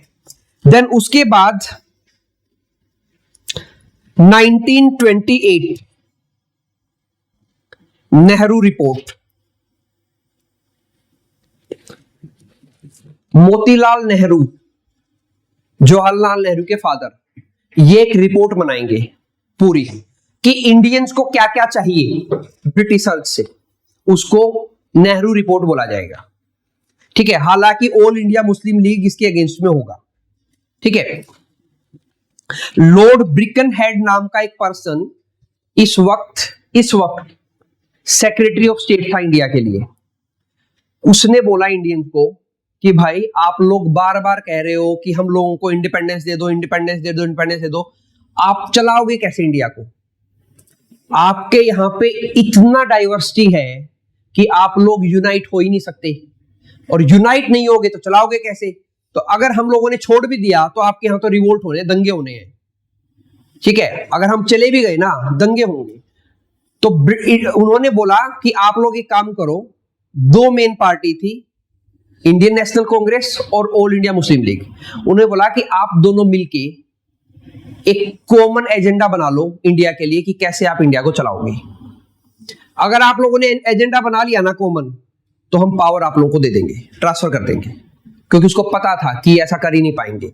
क्योंकि इस वक्त तक Congress, all India Muslim league Mohammad Ali Jinnah के अंडर में आ गया था। एक पर्सन पढ़ेंगे मोहम्मद अली जिन्ना, जो इनिशियल डेज में कांग्रेस में होगा, गांधी का बहुत अच्छा फ्रेंड था, और गोपाल कृष्ण गोखले को दोनों ने ट्रेन किया था, गांधी को भी और जिन्ना को भी, दोनों का पॉलिटिकल गुरु एक था, दोनों बहुत अच्छे क्लोज फ्रेंड थे। लेकिन बाद में जिन्ना अगेंस्ट हो जाएंगे कांग्रेस के, ठीक है। उसके रीजन हम मॉडर्न हिस्ट्री में पढ़ेंगे, और वो कांग्रेस छोड़ के all India Muslim league join कर लेंगे। फिर वो सेपरेट कंट्री की डिमांड करने लगेंगे कि हमें तो अलग से कंट्री चाहिए भाई, हम हिंदूज के साथ नहीं रहेंगे।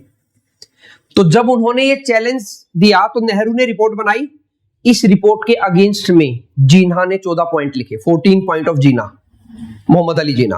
वो कुछ और बोल रहे हैं, कांग्रेस कुछ और बोल रहा है। तो ब्रिकनहेड जो सेक्रेटरी ऑफ स्टेट था, उसने बोला देखो मैं कह ही रहा था पहले ही कि आप लोग मिल ही नहीं सकते, एक हो ही नहीं सकते, तो आप लोग ये इंडिपेंडेंस मांग भी क्यों रहे हो?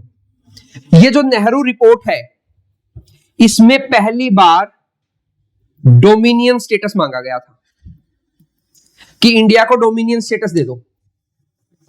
डोमिनियन स्टेटस मतलब कि ऊपर तो क्वीन का ही रूल रहेगा, ब्रिटिश मोनार्क का ही रूल रहेगा, लेकिन जो इंडिया में जो कुछ हो रहा है ना, वो इंडियंस को सौंप दो। इसको बोलते हैं dominion status. Lord ब्रिकनहेड, modern history में पढ़ेंगे हम उनको, मैं तो अभी स्टोरी कनेक्ट करने के लिए बता रहा हूं, ठीक है। तो डोमिनियन स्टेटस मांगा पहली बार कांग्रेस ने नेहरू रिपोर्ट में 1928 में। इसी से अगले साल 1929 Lahore session of INC, president थे जवाहरलाल नेहरू। ये बोले डोमिनियन स्टेटस नहीं चाहिए, पूर्ण स्वराज चाहिए, मतलब कंप्लीट इंडिपेंडेंस चाहिए। तो इन्होंने लाहौर सेशन में कंप्लीट इंडिपेंडेंस की डिमांड रखी कि हमें पूरा इंडिपेंडेंस चाहिए। और इसी से 26 जनवरी 1930 को पहला पूर्ण स्वराज डे सेलिब्रेट किया गया। और बाद में हम पढ़ेंगे हमारा कॉन्स्टिट्यूशन बन जाएगा 26 नवंबर 1949 को, लेकिन उसको इंप्लीमेंट किया जाएगा 26 जनवरी 1950 को। तो ये 2 महीने का गैप क्यों, यूपीएससी ने पूछा, why this gap of 2 month. तो ये 2 मंथ का गैप इसलिए रखा गया था कि जो ये पूर्ण स्वराज डे की प्लेज ली गई थी कांग्रेस के द्वारा, प्लेज लेना मतलब कसम खाना कि हम हर 26 जनवरी को पूर्ण स्वराज डे के रूप में सेलिब्रेट करेंगे, तो उसको फुलफिल करने के लिए 2 महीने वेट किया गया था। तो ये लाहौर सेशन की वजह से ऐसा हुआ था। लाहौर सेशन कब हुआ? 1929 में। प्लेज कब दी गई? 30 में, क्योंकि कांग्रेस के सेशन दिसंबर में होते थे, तो वो साल तो खत्म ही हो जाता था जिस साल में सेशन स्टार्ट हुआ है, और वो सेशन अगले साल की जनवरी में जाते थे।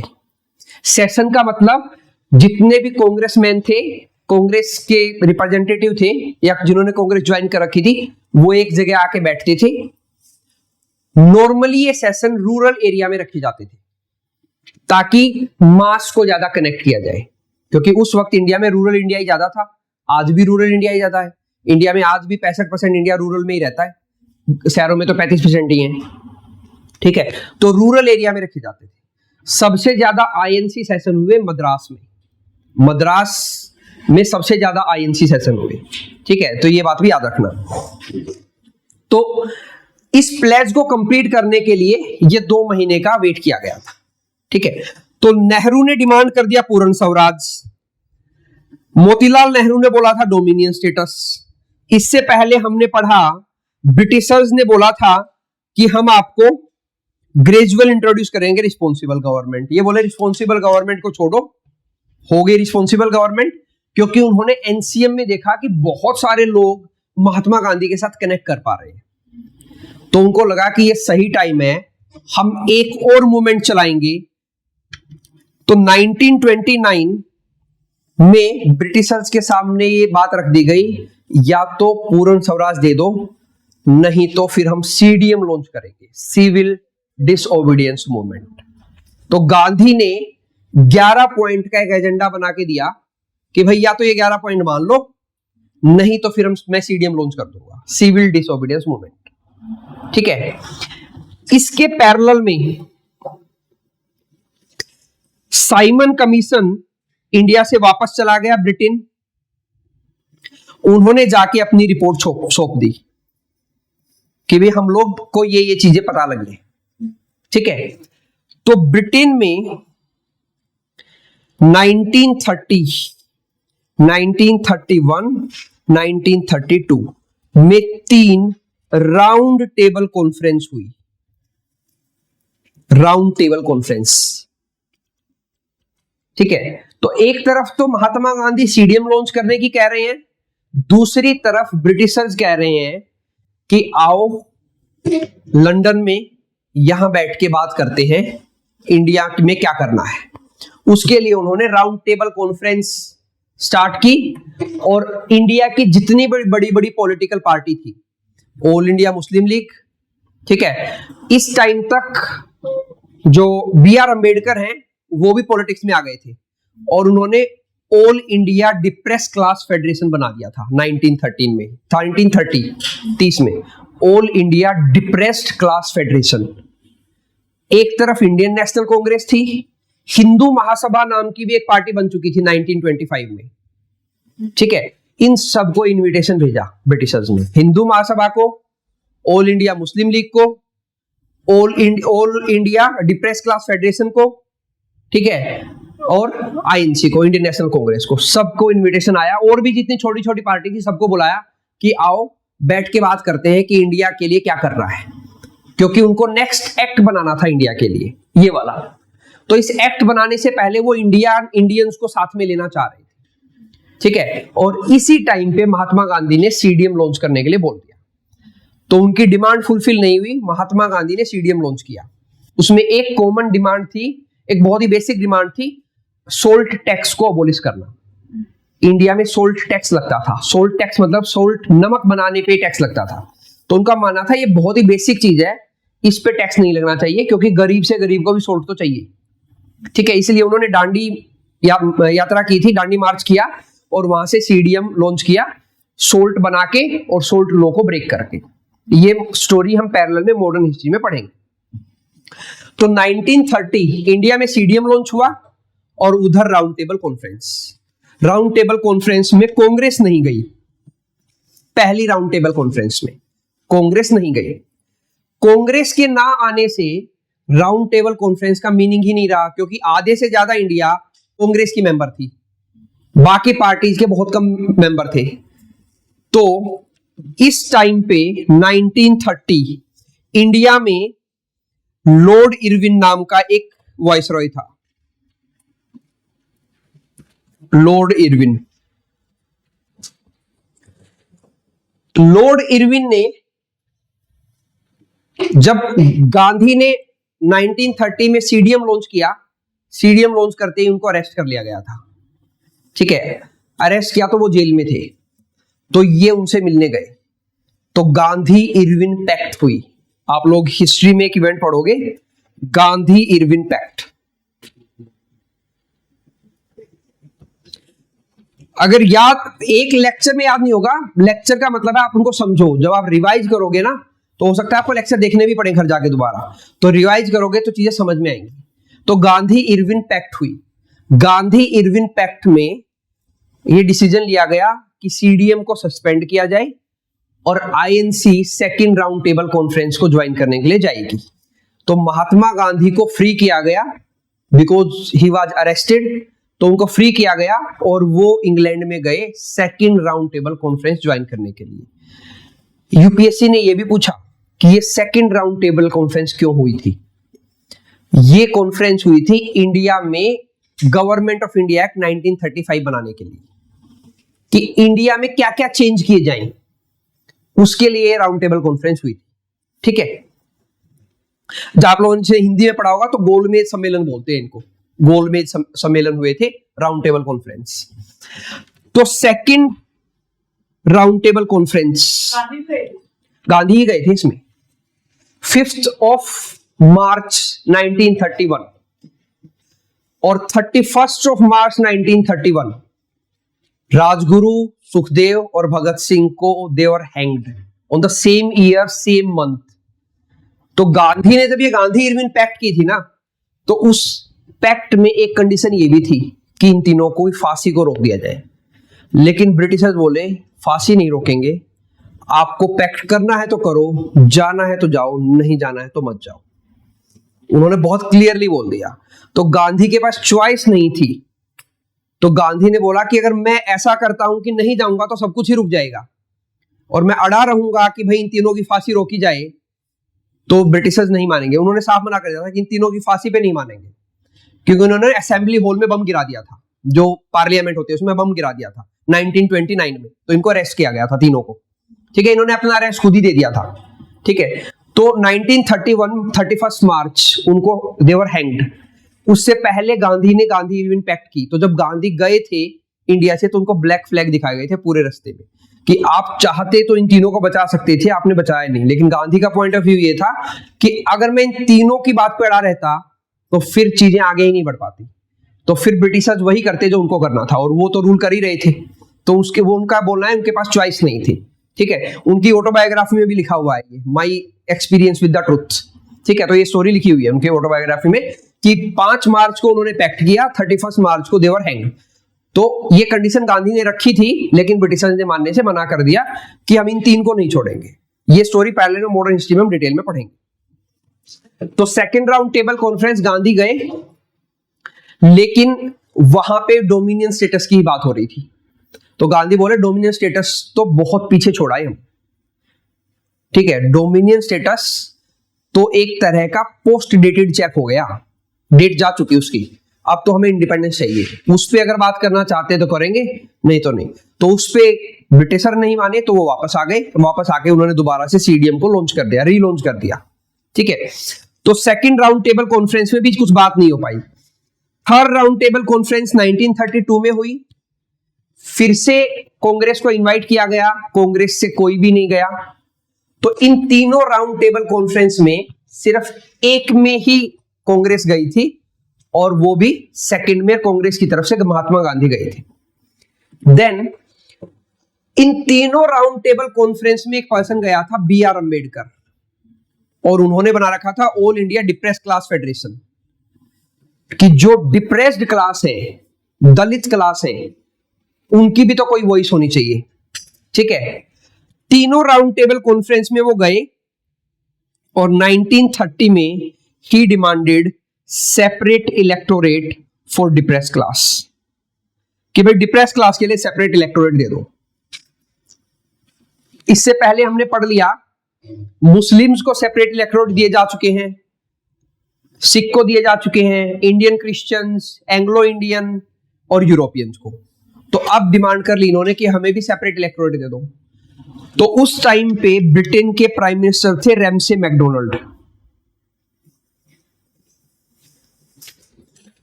रैमसे मैकडोनाल्ड बोले अच्छा है, हम भी तो यही चाह रहे थे कि डिवाइड एंड रूल हो। तो उन्होंने डिप्रेस क्लास को सेपरेट इलेक्टोरेट दे दिए। इसको बोला जाता है कम्युनल अवार्ड, उसको बोला गया था कम्युनल इलेक्टोरेट। चीज सेम ही है, नाम अलग अलग है। तो पूछा जाता है हु इंट्रोड्यूस कम्युनल अवार्ड, तो आंसर है रैमसे मैकडोनाल्ड। और हु इंट्रोड्यूस सेपरेट इलेक्टोरेट, तो आंसर है lord Minto. Minto is known as the father of communal award और Ramsay MacDonald is known as the father of communal award. Communal award depressed class को separate electorate, communal electorate Muslims को separate electorate. ठीक है। जब महात्मा गांधी को यह बात पता लगी कि कम्युनल अवार्ड दिए गए हैं, 1932 पूना जेल में थे वो, आज का पुणे उस टाइम पे पूना महाराष्ट्र में। तो ही decided fast unto death.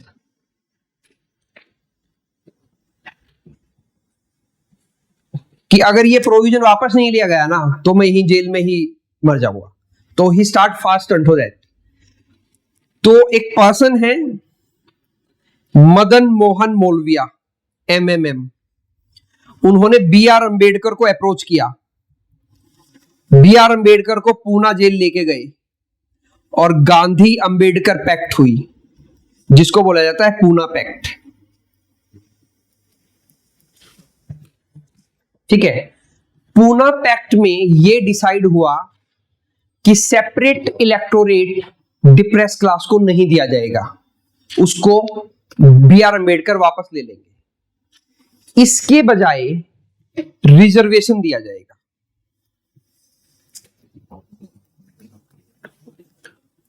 Reservation for depress class. अब ये सेपरेट इलेक्टोरेट और रिजर्वेशन में क्या फर्क है, इसको ऐसे समझो। सेपरेट इलेक्टोरेट तो ये था कि एक ही कॉन्स्टिट्यूएंसी में से अलग अलग वोटर अपना अलग अलग रिप्रेजेंटेटिव चुनेंगे, तो ये तो था सेपरेट इलेक्टोरेट। अगर ऐसी इंडिया में सपोज 4 कॉन्स्टिट्यूएंसी हैं, तो उनमें से एक कॉन्स्टिट्यूएंसी में सिर्फ डिप्रेस क्लास का ही MP MLA होगा, तो ये एक सीट रिजर्व कर दी गई उनके लिए। यहां पे जर्नल और डिप्रेस क्लास वाले सब मिलके डिप्रेस क्लास के कैंडिडेट को ही वोट देंगे, बाकी 3 सीट जर्नल के लिए रिजर्व कर दी गई। यही सेम सिस्टम हमने इंडिया में लिया हुआ है। हमारी पार्लियामेंट में 543 में से 84 सीट्स रिजर्व हैं शेड्यूल्ड कास्ट के लिए और 47 रिजर्व है शेड्यूल्ड ट्राइब के लिए। तो ये रिजर्वेशन आज भी है हमारे यहाँ पे, जो यहां से स्टार्ट हुआ था पूना पैक्ट से। इंडिया में रिजर्वेशन है MPs की सीट पे। हरियाणा में भी लोकसभा की 2 सीट रिजर्व है, एक सिरसा है और एक और है, मुझे ध्यान नहीं कौन सी। वहां पे जर्नल कैंडिडेट फाइट ही नहीं कर सकता, वहां सिर्फ SC कैंडिडेट फाइट कर सकता है। ST पॉपुलेशन है नहीं हरियाणा में, तो हरियाणा को ST रिजर्वेशन नहीं दिया गया। ST reservation mainly Chhattisgarh, Orissa, इन एरिया को दिया गया है। आंध्र प्रदेश जहां पे ट्राइबल पॉपुलेशन है ज्यादा, बिहार, झारखंड, इन एरिया में। ठीक है। तो पूरी इंडिया में 84 सीट SC के लिए आज भी रिजर्व है और 47 सीट ST के लिए आज भी रिजर्व है। तो ये रिजर्वेशन ओरिजिनली कॉन्स्टिट्यूशन में लिखा गया था। जो रिजर्वेशन जॉब में मिलता है ना, वो नहीं लिखा गया था कॉन्स्टिट्यूशन में, सिर्फ ये रिजर्वेशन लिखा गया था। वो रिजर्वेशन तो आएगा फर्स्ट कॉन्स्टिट्यूशनल अमेंडमेंट एक्ट में, जो 27% OBC को रिजर्वेशन है, 15% SC को रिजर्वेशन है, 7.5% ST को, 10% इकोनॉमिक वीकर सेक्शन को। ठीक है। जो काफी न्यूज में भी चल रहा है कि इकोनॉमिक वीकर सेक्शन में जितना भी सिलेक्शन हो रहे हैं IAS में, वो मोस्टली फेक हो रहे हैं। ये न्यूज चल रही है अभी फिलहाल। ठीक है, जैसे कोई पर्सन है पिछले साल आईपीएस सेलेक्ट हुआ जनरल कैटेगरी में, अगले साल उसने ईडब्ल्यूएस का सर्टिफिकेट बनाया और वो आईएएस बन गया। जो वो आईपीएस बन चुका है तो उसको ईडब्ल्यूएस का रिजर्वेशन मिल ही नहीं सकता। ईडब्ल्यूएस में क्राइटेरिया है कि 8 लाख से नीचे होनी चाहिए आपकी एनुअल इनकम, फैमिली इनकम, तो आप ईडब्ल्यूएस का सर्टिफिकेट बनवा सकते हो। इकोनॉमिक वीकर सेक्शन को रिजर्वेशन है इंडिया में 10% का, 2018 में दिया गया था 103rd कॉन्स्टिट्यूशन अमेंडमेंट एक्ट से। तो ये रिजर्वेशन कॉन्स्टिट्यूशन में नहीं था, ये बाद में स्टार्ट हुआ। ये सीट वाला रिजर्वेशन था कॉन्स्टिट्यूशन में स्टार्टिंग से। ये बात की गई थी ये रिजर्वेशन दे देते हैं 10 साल के लिए। 10 साल में हम इंडिया को एक आइडियल कंट्री बना लेंगे, जो ये गैप है कास्टिज्म में खत्म हो जाएगा और ये रिजर्वेशन खत्म हो जाएगा। और ये रिजर्वेशन अभी भी चल ही रहा है। हर साल मतलब हर 10 साल में पार्लियामेंट में एक लॉ आता है, पास होता है और इसको अगले 10 साल के लिए बढ़ा दिया जाता है। ठीक है, बात हुई थी कि 1947 में लगाएंगे और 1957 में खत्म कर देंगे इसको। 10 साल में इंडिया में हम इक्वेलिटी ले आएंगे, क्योंकि इतनी ठोकर खाए हुए हम लोग पहले ही ब्रिटिशर्स के अंडर में, तो अब तो हमें समझ में आ गई है हम यूनिटी बनाएंगे, इक्वेलिटी लेके आएंगे। क्योंकि इक्वेलिटी लिखा हुआ है हमारे कॉन्स्टिट्यूशन में कि हम प्रमोट करेंगे इक्वेलिटी को, लेकिन ऐसा कुछ हो नहीं पाया। ये रिजर्वेशन आज भी चल रहा है। स्टार्ट कहां से हुआ था? पूना पैक्ट से। महात्मा गांधी और अंबेडकर के बीच में पूना पैक्ट हुई थी। ठीक है, इसको जब हम पार्लियामेंट पढ़ेंगे तो मैं वहां पे दोबारा पढ़ाऊंगा, तो तब मैं बताऊंगा कि हमने पूना पैक्ट पढ़ा था, वहां से ये सिस्टम स्टार्ट हुआ था। ठीक है, यह पूछ लिया जाए एग्जाम में कि ये रिजर्वेशन का सिस्टम जो लोकसभा में रिजर्वेशन है या लेजिस्लेचर्स को जो रिजर्वेशन दिया गया ये कहां से स्टार्ट हुआ? तो ये पूना पैक्ट से स्टार्ट हुआ था। ठीक है, देन तो राउंड टेबल कॉन्फ्रेंस हो गए तीनों के तीनों, नहीं सिर्फ सेकंड में गए ना। तीनों राउंड टेबल कॉन्फ्रेंस के बेस पे ब्रिटिशर्स ने एक व्हाइट पेपर बनाया। व्हाइट पेपर ऑफिशियल पेपर को बोलते हैं, किसी भी गवर्नमेंट के ऑफिशियल पेपर को व्हाइट पेपर बोला जाता है। व्हाइट पेपर बनाया कि भाई हम ये प्रोविजन लेके आ रहे हैं। ठीक है, और एक्ट बना दिया गवर्नमेंट ऑफ इंडिया एक्ट 1935 उन प्रोविजंस को यूज करके। तो ये राउंड टेबल कॉन्फ्रेंस का होना इस गवर्नमेंट ऑफ इंडिया एक्ट के लिए ही हो रहा था। साइमन कमीशन का आना गवर्नमेंट ऑफ इंडिया एक्ट 1935 के लिए हो रहा था। ये इंडिया में अब तक बनाया गया ब्रिटिशर्स के द्वारा सबसे लेंदी एक्ट था जो इंप्लीमेंट नहीं हो पाया। ठीक है, जैसे ही ये एक्ट आया, इस एक्ट को जवाहरलाल नेहरू बोले it's the charter of slavery, कि ये स्लेवरी का चार्टर है।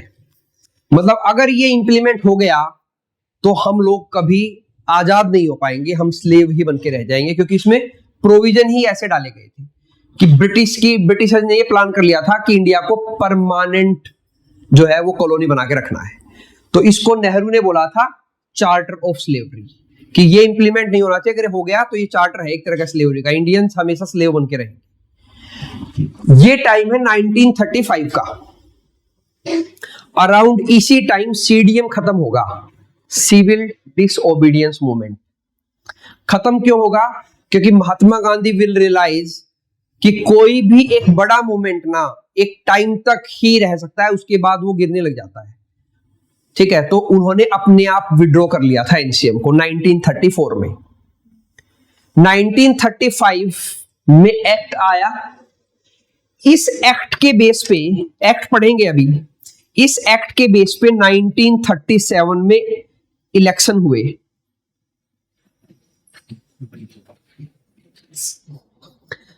कितने प्रोविंस थे इंडिया में? 11 में से 8 प्रोविंस में इंडियन नेशनल गवर्नमेंट की गवर्नमेंट बन गई। इंडियन नेशनल गवर्नमेंट ने 11 में से 8 प्रोविंस में गवर्नमेंट बना के अपने सीएम बैठा दिए। ठीक है, 3 प्रोविंस बंगाल, यूपीएससी ने पूछा है कौन से बच गए, बंगाल, पंजाब और सिंध। ये 3 नहीं जीत पाई कांग्रेस। बंगाल में लार्जेस्ट सिंगल पार्टी थी कांग्रेस, लेकिन मेजॉरिटी नहीं ले पाई। इनकी सीट्स नहीं पढ़ेंगे हम कि कितनी सीट थी, तो मेजोरिटी नहीं ले पाई। मेजोरिटी का मतलब होता है हाफ से ज्यादा सीट नहीं ले पाई। पंजाब में यूनियनिस्ट नाम की एक पार्टी थी, यूनियनिस्ट पार्टी, उन्होंने गवर्नमेंट बनाई। और यूनाइटेड पार्टी करके एक पार्टी थी, उन्होंने सिंध में गवर्नमेंट बनाई। ठीक है, इन्होंने गवर्नमेंट बना के कोई भी एक्ट इंडिया में इंप्लीमेंट ही नहीं होने दिया। ये बोले कि हम लोग जो गवर्नमेंट बना रहे हैं ना, क्योंकि यहां तक धीरे धीरे सीएम्स के पास कुछ पावर आ गई थी, तो इन प्रोविंस में कुछ भी ब्रिटिशर्स इंप्लीमेंट करना चाहते, ये इंप्लीमेंट ही नहीं होने देते थे। तो एक तरह से ये जो एक्ट आया था, इसको भी इंप्लीमेंट नहीं होने दिया इन्होंने, क्योंकि इंप्लीमेंट कौन करेगा? एग्जीक्यूटिव। एग्जीक्यूटिव कहां से आएंगे? लेजिस्लेचर में से। लेजिस्लेचर में मेजोरिटी आईएनसी की है, तो बोले कि और कुछ तो हम कर नहीं पा रहे, कम से कम ये जो करना चाह रहे हैं इनको भी नहीं करने देंगे। ठीक है, तो यहां पे कांग्रेस इलेक्शंस हुए, कांग्रेस को बड़ी मेजोरिटी मिली। बंगाल में भी गवर्नमेंट तो उन्होंने बना ली, लेकिन मिली जुली सरकार थी, कोलिएशन गवर्नमेंट में, उसमें आईएनसी थी। ठीक है, और ये दोनों भी नेशनलिस्ट गवर्नमेंट थी। पंजाब जैसे आईएनसी थी ऐसे ही, तो हर जगह पे ब्रिटिश से जो लॉ आया था उसको इंप्लीमेंट ही नहीं होने दिया इन सबने मिलके। और इसके बाद 1939 में हो गया सेकेंड वर्ल्ड वॉर स्टार्ट। ठीक है, तो ये वाला एक्ट कभी इंप्लीमेंट ही नहीं हो पाया इंडिया में। ये रीजन था इसके इंप्लीमेंट ना होने का। एक तो गवर्नमेंट बन गई आईएनसी की 8 जगह पे, और दूसरा फिर वर्ल्ड वॉर स्टार्ट हो गया। जैसे ही वर्ल्ड वॉर स्टार्ट हुआ, वैसे ही ब्रिटिश के ऊपर प्रेशर बढ़ा, क्योंकि ये वाला वर्ल्ड वॉर लड़ रहा था हिटलर, और वो बहुत अग्रेसिव था, क्योंकि फर्स्ट वर्ल्ड वॉर में जर्मनी हार गया था और उसमें बहुत सारे प्रोहिबिशंस लगे थे। इवन जितना भी पैसा उस वॉर के लिए लगा था वो जर्मनी से लिया गया था, कि इस वॉर में जितना पैसा लगा है वो जर्मनी से लिया गया था। जर्मनी के पास पैसा था नहीं, वो पैसा जर्मनी ने यूएसए से उधार लेके दिया था।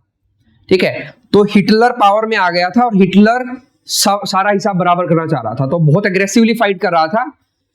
तो ब्रिटेन के ऊपर ये प्रेशर आ रहा था कि हमें आर्म फोर्सेस चाहिए, और इंडिया से भी आर्म फोर्सेस चाहिए।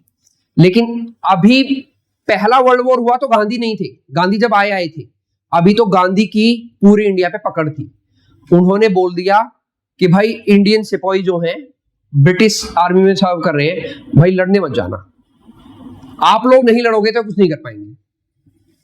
तो ब्रिटिशर्स को कन्विंस करना था कि भाई आप हमारी हेल्प कर दो, बदले में हम आपको डोमिनियन स्टेटस दे देंगे। वो बोले भाई ये तो पुरानी बात कर रहे हो आप लोग, नई बात करो। डोमिनियन स्टेटस तो हम पहले ही मना करके आ चुके हैं। ठीक है, 1929 में मना कर दिया, फिर राउंड टेबल कॉन्फ्रेंस में मना कर दिया, आप फिर कह रहे हो डोमिनियन स्टेटस दे देंगे। तो उन्होंने बोला नहीं, हम लोग एक मिशन, मतलब कोई कमीशन भेजेंगे और वो आप लोगों को धीरे धीरे पावर ट्रांसफर कर देगा। ठीक है, तो एक एग्रीमेंट हुआ कि भाई आप सपोर्ट करो हमें सेकेंड वर्ल्ड वॉर में, बदले में हम आपको एक रिस्पॉन्सिबल गवर्नमेंट देंगे। उसके लिए 1942, इसके बाद पढ़ेंगे हम, क्रिप्स मिशन आएगा इंडिया में। क्रिप्स मिशन इंडिया में एक रिस्पॉन्सिबल गवर्नमेंट देने के लिए। ठीक है, तो ये वाला एक्ट लिटरली वर्ल्ड वॉर 1 और कांग्रेस गवर्नमेंट के बीच में ही रह गया, ये इंप्लीमेंट ही नहीं हो पाया, क्योंकि वर्ल्ड वॉर चला 1945 तक। ठीक है, 1944 तक तो चलेगा ही, 1945 पहुंच जाएगा। और वर्ल्ड वॉर 2 में UK was on the verge of defeat, हारने वाला था यूके, उसको यूएसए ने बचाया। ठीक है, तो जो सुपर पावर का टैग था वो चला गया, बहुत सारा नुकसान हुआ यूके को, बहुत सारा पैसा चला गया।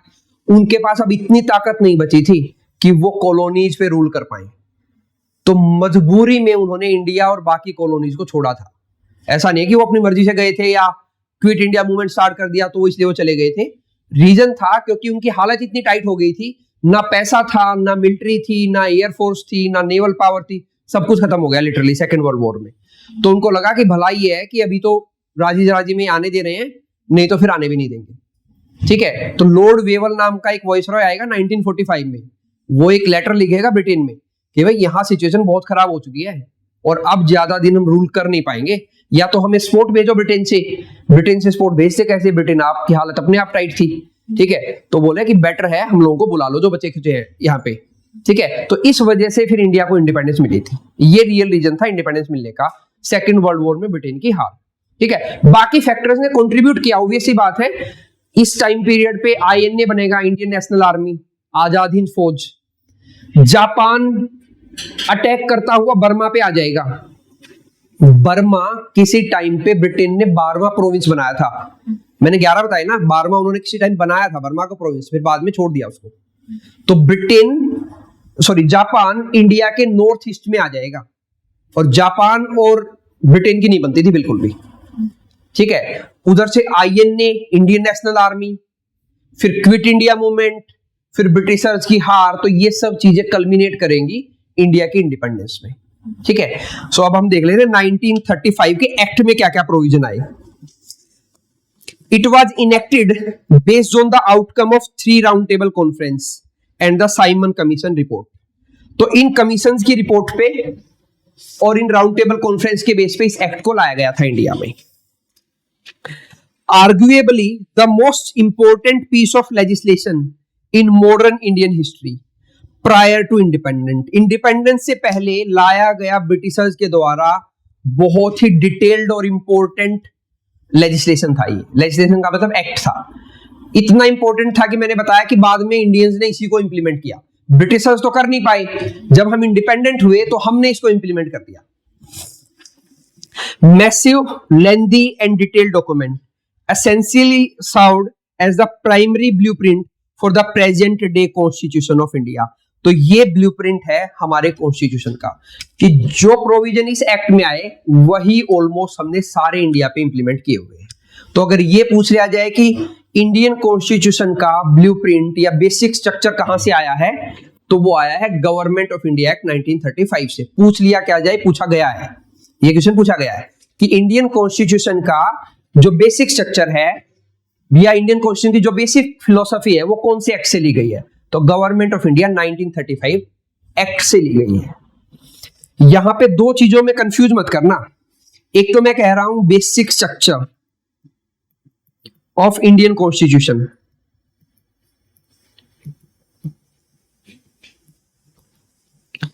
एक हम बाद में पढ़ेंगे बेसिक स्ट्रक्चर डॉक्ट्रिन। ये दोनों अलग अलग चीजें हैं। इंडियन कॉन्स्टिट्यूशन का बेसिक स्ट्रक्चर कहां से लिया गया, government of India Act 1935। Basic structure doctrine एक इंपॉर्टेंट प्रिंसिपल है इंडियन पॉलिटी का, 1973 में आया था, इसको हम बाद में पढ़ेंगे। तो ये दोनों अलग अलग चीजें हैं, कहीं कंफ्यूज करो बेसिक स्ट्रक्चर डॉक्ट्रिन और basic structure of Indian constitution, ये दोनों अलग है। हमने बेसिक स्ट्रक्चर लिया गवर्नमेंट ऑफ इंडिया 1935 से, बेसिक स्ट्रक्चर डॉक्ट्रिन आएगा 1973 में, ठीक है। क्या क्या प्रोविजन आई इसमें, पहला ऑल इंडिया फेडरेशन।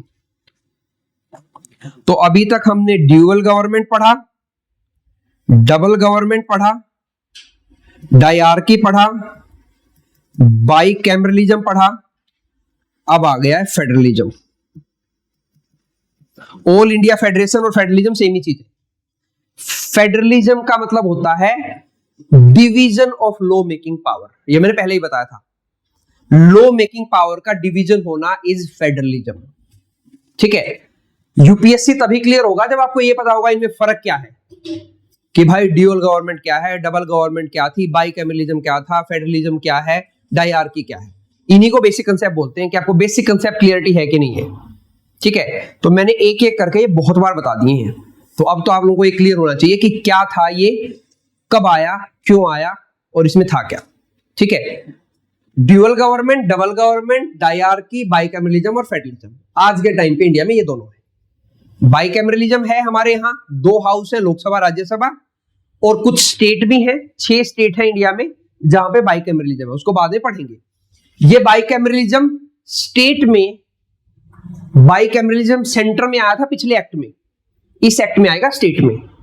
डायआर्की पिछले एक्ट में आई थी प्रोविंस में, इस एक्ट में आएगी सेंटर में, रिवर्स होंगी दोनों चीजें। ठीक है, जितनी हाँ आप लोग भर रहे हो उतना पता लग नहीं रहा, मुझे समझ में आ रहा है। ठीक है, हाँ इतनी भर दी। ठीक है, नंबर कितने आए थे पेपर में? नंबर देख लिया आप लोगों ने? कम कम है, बहुत ज्यादा नहीं है, शायद 138 है हाईएस्ट नंबर 200 में से। ठीक है, तो उसके आंसर की मिल गई आप लोगों को पेपर की, तो बोल देते मैम को आंसर की दे दो। ठीक है, एक बार मैच करना, कोई दिक्कत हो तो कल वाली क्लास में डिस्कस करते हैं उसमें। तो फेडरलिज्म हो गया डिवीजन ऑफ पावर। कौन सी power? Law making power. Law making मतलब अलग अलग सब्जेक्ट पे लॉ कौन बनाएगा, ये पावर किसके पास होगी? पुलिस को लेके पावर किसके पास होगी? सेंटर के पास कि स्टेट के पास? एग्रीकल्चर को लेके लॉ कौन बनाएगा? सेंटर बनाएगा कि स्टेट बनाएगा? स्टेट मतलब उस टाइम प्रोविंस। तो इसको बोला गया फेडरलिज्म। तो ऑल इंडिया फेडरलिज्म आया गवर्नमेंट ऑफ इंडिया एक्ट 1935 से। नेवर एक्चुअली मैटेरियलाइज्ड, लेकिन कभी इंप्लीमेंट नहीं हो पाया। बता दिया क्यों इंप्लीमेंट नहीं हो पाया? क्योंकि होने ही नहीं दिया इंप्लीमेंट इसको। ठीक है, क्योंकि ये नहीं होने का था, वो 3 मिलके नहीं होने दिया। कांग्रेस में जो 8 प्रोविंसेस में बनी थी उन्होंने 8 और 11 में ही नहीं होने दिया कहीं पे भी। सभी 8 जगह 9 जगह कांग्रेस थी, 2 जगह और नेशनलिस्ट पार्टी थी, लोकल पार्टी थी उस एरिया की। वो लोकल पार्टी ने भी नहीं होने दिया। वो भी तो चाह रहे थे ना कि इंडिया को इंडिपेंडेंस मिले। यहीं से तो मुस्लिम लीग मोहम्मद अली जिन्ना और ज्यादा खफा हो गए कि हमें एक भी स्टेट नहीं मिला। इवन हम बंगाल भी नहीं जीत पाए जहां पे मुस्लिम मेजोरिटी थी। ठीक है, डिवीजन ऑफ पावर, 3 लिस्ट बनाई गई। ये लिस्ट आज के हमारे कॉन्स्टिट्यूशन के आर्टिकल नंबर 246 में है, 246 में, जो 7th शेड्यूल में आता है। हमारे कॉन्स्टिट्यूशन में टोटल 12 शेड्यूल है, ओरिजिनली 8 थे, 4 को बाद में ऐड किया गया, उसको हम पढ़ेंगे। तो इंडियन कॉन्स्टिट्यूशन में फेडरलिज्म यहां से लिया गया है। आर्टिकल 246 में 3 लिस्ट आई थी, हमने भी 3 लिस्ट बनाई है। फेडरल लिस्ट को हम बोलते हैं यूनियन लिस्ट, प्रोविंस लिस्ट को हम बोलते हैं स्टेट लिस्ट, और कंकरेंट को कंकरेंट ही बोलते हैं। ये तो थी जो ब्रिटिशर्स ने बनाई, ये वो है जो हमने बनाई। हमारी यूनियन ब्रिटिशर्स की फेडरल लिस्ट में थे 59 आइटम, हमारे वाले में थे 97 ओरिजिनली जब बनी, और आज के टाइम है उसमें 100 आइटम। आइटम का मतलब law making area. State list जब हमारी बनी तो 66 आइटम थे उसमें, आज के टाइम पे 61 है। कंकरेंट लिस्ट जब हमारी बनी तो 47 थे, और आज के टाइम पे 52 है। ये सारे आपको याद रखने हैं। ये ना भी याद रहेंगे तो चलेंगे, कभी पूछे नहीं गए हैं, हालांकि पूछे जा सकते हैं, इंपॉर्टेंट चीजें हैं। ठीक है, 59, 54, 36। हमारे कॉन्स्टिट्यूशन में फेडरल को बोलते हैं यूनियन, प्रोविंस लिस्ट को बोलते हैं स्टेट लिस्ट, कंकरेंट को कंकरेंट ही बोलते हैं। हमारे कॉन्स्टिट्यूशन में ये लिस्ट इस आर्टिकल में है, ब्रिटिशर्स के इस एक्ट में थी। हमारे कॉन्स्टिट्यूशन का ये आर्टिकल 7th शेड्यूल में है। टोटल 12 शेड्यूल हैं, ओरिजिनली 8 थे। शेड्यूल क्या है? इंपॉर्टेंट चीजों को एक जगह लिखा गया है, उनको शेड्यूल बोला गया है। ठीक है, तो ओरिजिनली हमारी यूनियन लिस्ट में 97 सब्जेक्ट थे। सब्जेक्ट बोलो या आइटम बोलो, हम सब्जेक्ट बोलते हैं, वो आइटम बोल रहे थे। अभी 100 सब्जेक्ट है। हमारी स्टेट लिस्ट में 66 सब्जेक्ट थे, अब 61 है। कंकरेंट में 47 थे, अभी 52 है। ये जो 5 का गैप है, 5 इधर से इधर, इधर से इधर, ये इंदिरा गांधी ने किया था।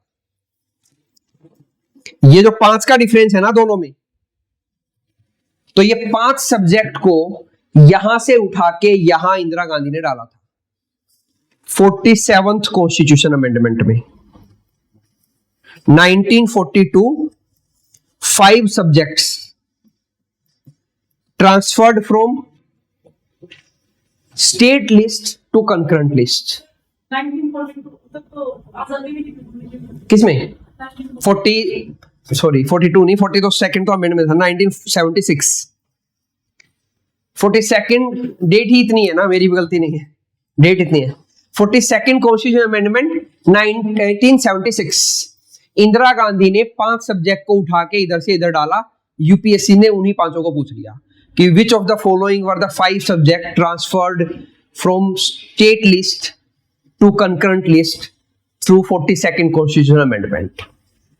पहला था एजुकेशन, दूसरा था फॉरेस्ट, तीसरा था wildlife, weight and measures और एडमिनिस्ट्रेशन ऑफ जस्टिस। हो गए 5, 1 2 3 4 हाँ। तो ये 5 सब्जेक्ट जो पहले स्टेट लिस्ट में थे, इंदिरा गांधी ने उठा के उनको कंकरेंट लिस्ट में डाल दिया। और ईयर देखो 1976, ठीक है, अराउंड यहीं पे हम लोगों का वाइल्ड लाइफ प्रोटेक्शन एक्ट आया था 1972 में। Wild life protection act, wild life, तो वाइल्ड लाइफ प्रोटेक्शन एक्ट को इंप्लीमेंट करने के लिए इंदिरा गांधी ने ऐसा किया था, ठीक है। बैक एंड में सारी चीजें कनेक्टेड है लार्ज पिक्चर में। एजुकेशन 1968 प्रिसाइजली इंदिरा गांधी ने पहली नेशनल एजुकेशन पॉलिसी चलाई थी। इंडिया में 3 ही बार नेशनल एजुकेशन पॉलिसी आई है आज तक। 1968 इंदिरा गांधी, उल्टा कर दो 1986 राजीव गांधी दूसरी लेके आए और तीसरी लेके आए आदरणीय Modi ji 2020 new education policy. तो 3 बार ही इंडिया में एजुकेशन पॉलिसी आई है। 1968 इंदिरा गांधी, 1986 राजीव गांधी और 2020 नरेंद्र मोदी। तो ये 3 नेशनल एजुकेशन पॉलिसी आई है इंडिया में आज तक, ठीक है। तो उस नेशनल एजुकेशन पॉलिसी को इंप्लीमेंट नहीं कर रहे थे स्टेट, क्योंकि एजुकेशन कहां था, स्टेट लिस्ट में। तो इंदिरा गांधी ने उसको कंकरेंट में डाल दिया, ठीक है। हम लोगों ने जो ये लिस्ट ली थी, इन लिस्ट का अपना एक डिजाइन था, अपना एक स्ट्रक्चर था। तो ये 2 स्ट्रक्चर तो एज इट इज कॉपी किए थे। ये कंकरेंट वाली लिस्ट हमने ऑस्ट्रेलिया से ली थी, इस एक्ट से नहीं ली थी। ये कंकरेंट लिस्ट जो हमने ली थी ना, इसको हमने गवर्नमेंट ऑफ इंडिया एक्ट 1935 से नहीं लिया। हाँ, तीसरी लिस्ट जरूर ली थी, नाम भी कंकरेंट था, लेकिन उसके सारे प्रोविजन ऑस्ट्रेलिया से लिए गए। तो ये पूछा गया है कि कंकरेंट लिस्ट का प्रोविजन हमने कहां से लिया, तो ऑस्ट्रेलिया से हमने कंकरेंट लिस्ट का प्रोविजन लिया था।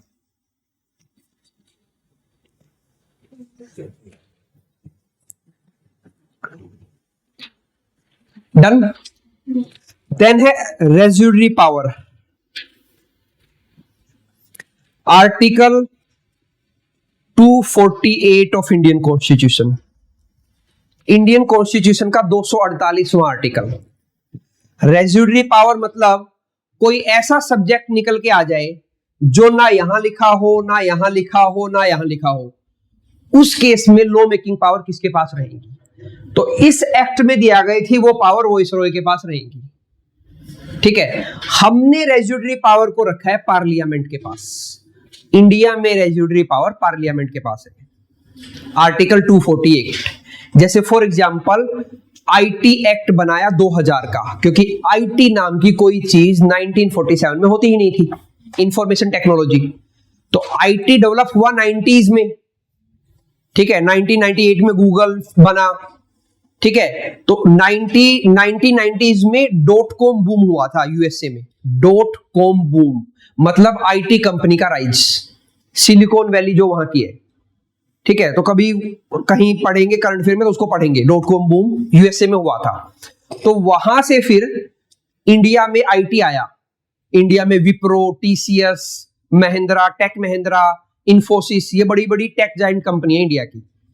किसी का नाम तो सुना ही होगा आप लोगों ने कभी, विप्रो, टीसीएस, एचसीएल, ये सब उसी टाइम पे बनी, ठीक है। तो इंडिया में आईटी आया तो इनको मैनेज करने के लिए आईटी एक्ट बनाया गया 2000 का, जिसको यूज करके भी टेलीग्राम पे बैन लगा रखा था आईटी एक्ट को। तो वो करंट अफेयर में पढ़ेंगे हम, जब टेलीग्राम बैन पढ़ेंगे तो आईटी एक्ट पढ़ेंगे, ठीक है। तो वो उसके अगेंस्ट में हाई कोर्ट गए, दिल्ली हाई कोर्ट ने मना कर दिया, बोले आईटी एक्ट में पावर है गवर्नमेंट के पास, बैन लगा सकती है, ठीक है। तो ये आईटी नया सब्जेक्ट आ गया, नया सब्जेक्ट आएगा तो पावर पार्लियामेंट के पास है लॉ बनाने की, ठीक है। तो उसी को रेजिड्यूरी पावर बोलते हैं। ओरिजिनली इस एक्ट में आई थी, और ओरिजिनली इसको किसको दिया गया था, वाइसरॉय को दिया गया था, क्योंकि उस टाइम पे प्रोविंस भी होते थे, तो प्रोविंस के पास पावर नहीं थी, सेंटर को पावर थी, वाइसरॉय को पावर थी रेजिड्यूरी पावर पे लॉ बनाने की, ठीक है। अब कौन थे वो इसमें? Lord Wellington